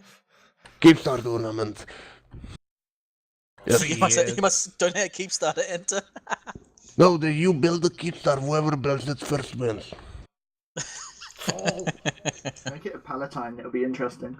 Oh my dudes. When is someone gonna build that fucking thing? Like seriously? No, it's just not worth it by no matter how you look at it, it's simply not worth it. I think Paladin Keepstar is just the biggest troll CCP pull that has to the date. And if anyone starts seriously committing into building said things, we'll see it on the APIs 3 to 4 months earlier, right? Yeah. Yep. So it's unfathomable that it'll ever be constructed ever. I mean, actually, speaking of that, does that mean Goon's in the position to build one? They would rather build 1,000 Titans for sure. I mean, you could build like how many 300 normal Keepstars for price of one? Yeah. Yeah, it's kind of ridiculous. Yeah, honestly, yeah. But okay, and this will be the finishing touch for today's show. It happens on the Wednesday, the biggest deathmatch of all times. Actually, I very much doubt they will get the 10,000 people to fly around in empty space with no physics in ship models with no collision model. But okay, it will be a very big deathmatch with no physics and anything of. But how are you? What's your take on it? Is this Hilmar snorting something that he shouldn't be, or did he invest in something that he shouldn't be investing in, or? Hilmar's always snorting coke, mate. This is no different. We'll have to see how it goes. I wanna like the see- optimism they have. Yeah, Can't I want to see see. They things could like ever get that. 10k in Eve. Yeah, I mean, I think that I do not doubt that filling empty space with basically nothing but like nondescript models with one gun in front will be working. I do not doubt that it will be. I'm pretty sure the technology is there to make 10,000 objects with basically no attributes but HP and hitbox move around in empty space. I'm just interested if there is 10,000 people interested in that kind of experience. It'll be interesting to see how many people are actually in Eve nowadays too. Like how many Eve players are actually going to be there. Like this might give away the number of Eve players that are left. I think it'll be more than just Eve players. It doesn't, but like, well, if they put Eve skin on it, it will deter everyone who is not an Eve player by default. They'll be advertising Yeah. this thing out the ass. Yeah, but I'm curious to It's see a how much gaming Eve record, people get isn't there. it? Yeah, it's gonna be a global attempt, yeah. record-breaking thing attempt, but if they implement such technology in the back end, they'll be in the end good, because if they make the game under the hood better, it's like, that's a good thing. Combined with the upcoming 64-bit client, I'm like, man, reading those patch notes left me all conflicted. I want to be like all positive and optimistic and shit, because it's like the first PvP oriented patch we got in a long time, but like leaves so much to be desired. They like acknowledge a bunch of problems indirectly but don't propose strong fixes for them. Like It's incrementalism. We all hate it. Yeah, for real. Like fixes shouldn't be like based on the reps per total reps. It should be like signature based and shit, right? That's like I think it's kind of a bit misguided solution there. Like, I mean, it's solution to some problems that were didn't need the solution so urgently as some other problems. Is what we pretty much can agree on, I guess. Yeah, maybe the chat. We'll get a working chat one of these days. But no, Oh my god. you don't get it. Chat is a very ancient technology. It's like from 50s. First computers could do chat. It's ancient technology. CCP is just so ahead of everyone else that they saw that chat is already obsolete. You just cannot comprehend their genius. They just realized that chat is not needed anymore. That I linked there, by the way, that was chat breaking and killing my game. Like, my game actually crashed in the middle of fights. Oh shit, that's a bad way Yeah. to go down. I'm sorry. I mean, friend. I was gonna die anyway, but it still makes it annoying that I wasn't able to fight back correctly because my computer was just like, nope. It like it was locking up and everything. I opened up like 50 billion chat windows down there. I don't know what the fuck happened. Well, you already got your SP if you were there before the chat problem started. Because if you got there when they started, then you don't get shit. But you already got your SP, and by that, chat is solved. Because you got your SP. Thanks for the 500,000 SP, man. That's exactly what I wanted. Yes, that's exactly what I needed all this year that I couldn't chat with people. But now Yeah, I have astronautics rigging. No, drone rigging to 5. Thank you, CCP. Rando Skillo Dunno. Yeah, okay. I think we're pretty much exhausted this little... Well, it wasn't honestly that much of shit show and shit talk because it was mostly positive. I mean, Korax got a buff and CNI is now completely viable, so it was a good step. So we didn't really have to shit talk it that much. I can shit talk quickly. I got one quickly. Oh yes, please, yes. Alright. Whore Titan guns. What? 50% is still more than enough, CCP. Come the fuck on. 50% DPS is more than enough to one shot. Are you serious? But I mean, how will the Titan defend itself from a mobile scepter? If you need to defend Like- yourself against the scepter, They you're doing didn't it wrong. nerf Your tracking, Titan they was didn't nerf anything. They were like, oh yeah, half the DPS because that will fix it. No, it doesn't, you fucking idiots. Have you not seen how much damage that capital ships fucking do? Yeah, Oh, like, well, shit. long-range weapons on Titans are the real problem there. The halves are within reason comparatively to the long-range weapons. The long-range ones are legit fucked up, lol. Oh, And Whores what- are fucked too, but yeah. Long range ones are also fucked, but Whores are also fucked as well, and that Yeah, change for does real. nothing to do it. And honestly, look at how many BFGs are actually used. I mean, Doomsdays. Directed Doomsday and BFG. And have you ever seen someone use the Reaper? Or have you someone use the Lancer outside of the few memes where they try to land somebody landing on gate? Because, yeah, honestly, like, there have been so many things that you could have touched up with Titans, and honestly, the halves, I think the halves were the least of the issue with Titans as a whole. But okay, they did something. They did something. Yeah, I mean, the whole change does nothing to address No. any of the problems. But it's a change. It's a change, at least. If we can start bringing capital back to some form of fucking reason, then it's a start. Fuck yeah, I'll vote for that. That's a good thing. Okay, with next patch, we will give all carriers automated sweeper launchers. But I thought they already had those. Yes, but they're not pre-nerf weapons. Oh, yes, of course. Oh, they're post-nerf swipples, not the pre-nerfs. Okay. Yeah. Alright. If nobody has anything else, if somebody has something else, speak now or fuck off forever. Fuck Dread insurance, and I'm fucking sad. Dreads are meant to die. Give them insurance. Yeah, I agree with that one. yeah. I Like, think that carriers, yeah, low insurance. Faxes, low insurance. Titans, supers, whatever. Dreads have one purpose in existence, is to blow the fuck up. Both themselves and the enemy. Let them have full insurance. Yes, please. As providing content. That's some good shit for sure. Like, it's gonna, like, the Rorkals are gonna make dudes undog dreads more, like with the reduced tank, but at the same time, the insurance reduce will make dudes adjust their spreadsheets. Yeah, I mean, I generally the dreads got the most out of this patch, and that's fair. Honestly, dreads should be used more because we are like I want to be vertical, don't you? Yes, for Oh sure. yeah, vertical for life, baby. All right, so with this we can wrap this up. And Yeah, I'll shut it now. nobody has anything else, I guess. Otto, Nope. Yebi. Oh, I'm good, friend. Thanks. Okay, keep touching yourself. Wink. Oh, I could go for weeks, but trust me, you guys want me to stop, so we'll stop it there. No, go kill that spider instead. It's right behind you. Ah, fuck! I sent it. Alright, we are wrapping this up.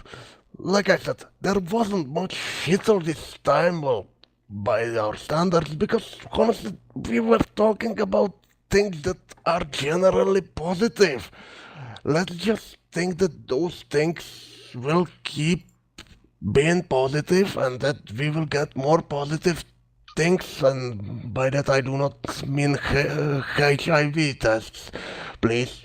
No CCP. But, yeah, if this is start, it's a good start.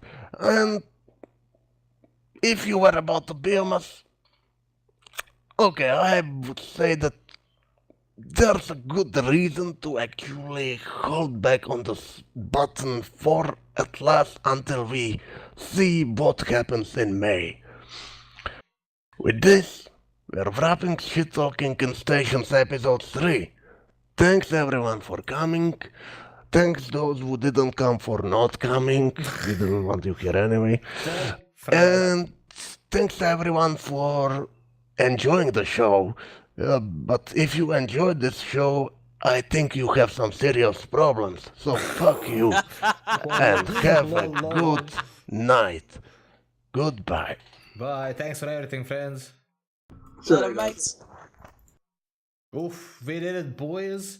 Thanks everyone for watching and for tuning in. This concludes our Shit Talking Stations number 3. I hope that was entertaining to spectate. Let's do a quick test. If anyone is still like here and not AFKing, please write 1, 2, 3 in that Twitch chat if it was good. And otherwise, if you have any other specific questions, please write them now, friends. It's like 3, 2, 1, 1, 2, 3. Okay, at least somewhat positive feedback there. So yeah, my nerds, thanks everyone so much for watching and for tuning in and hanging out.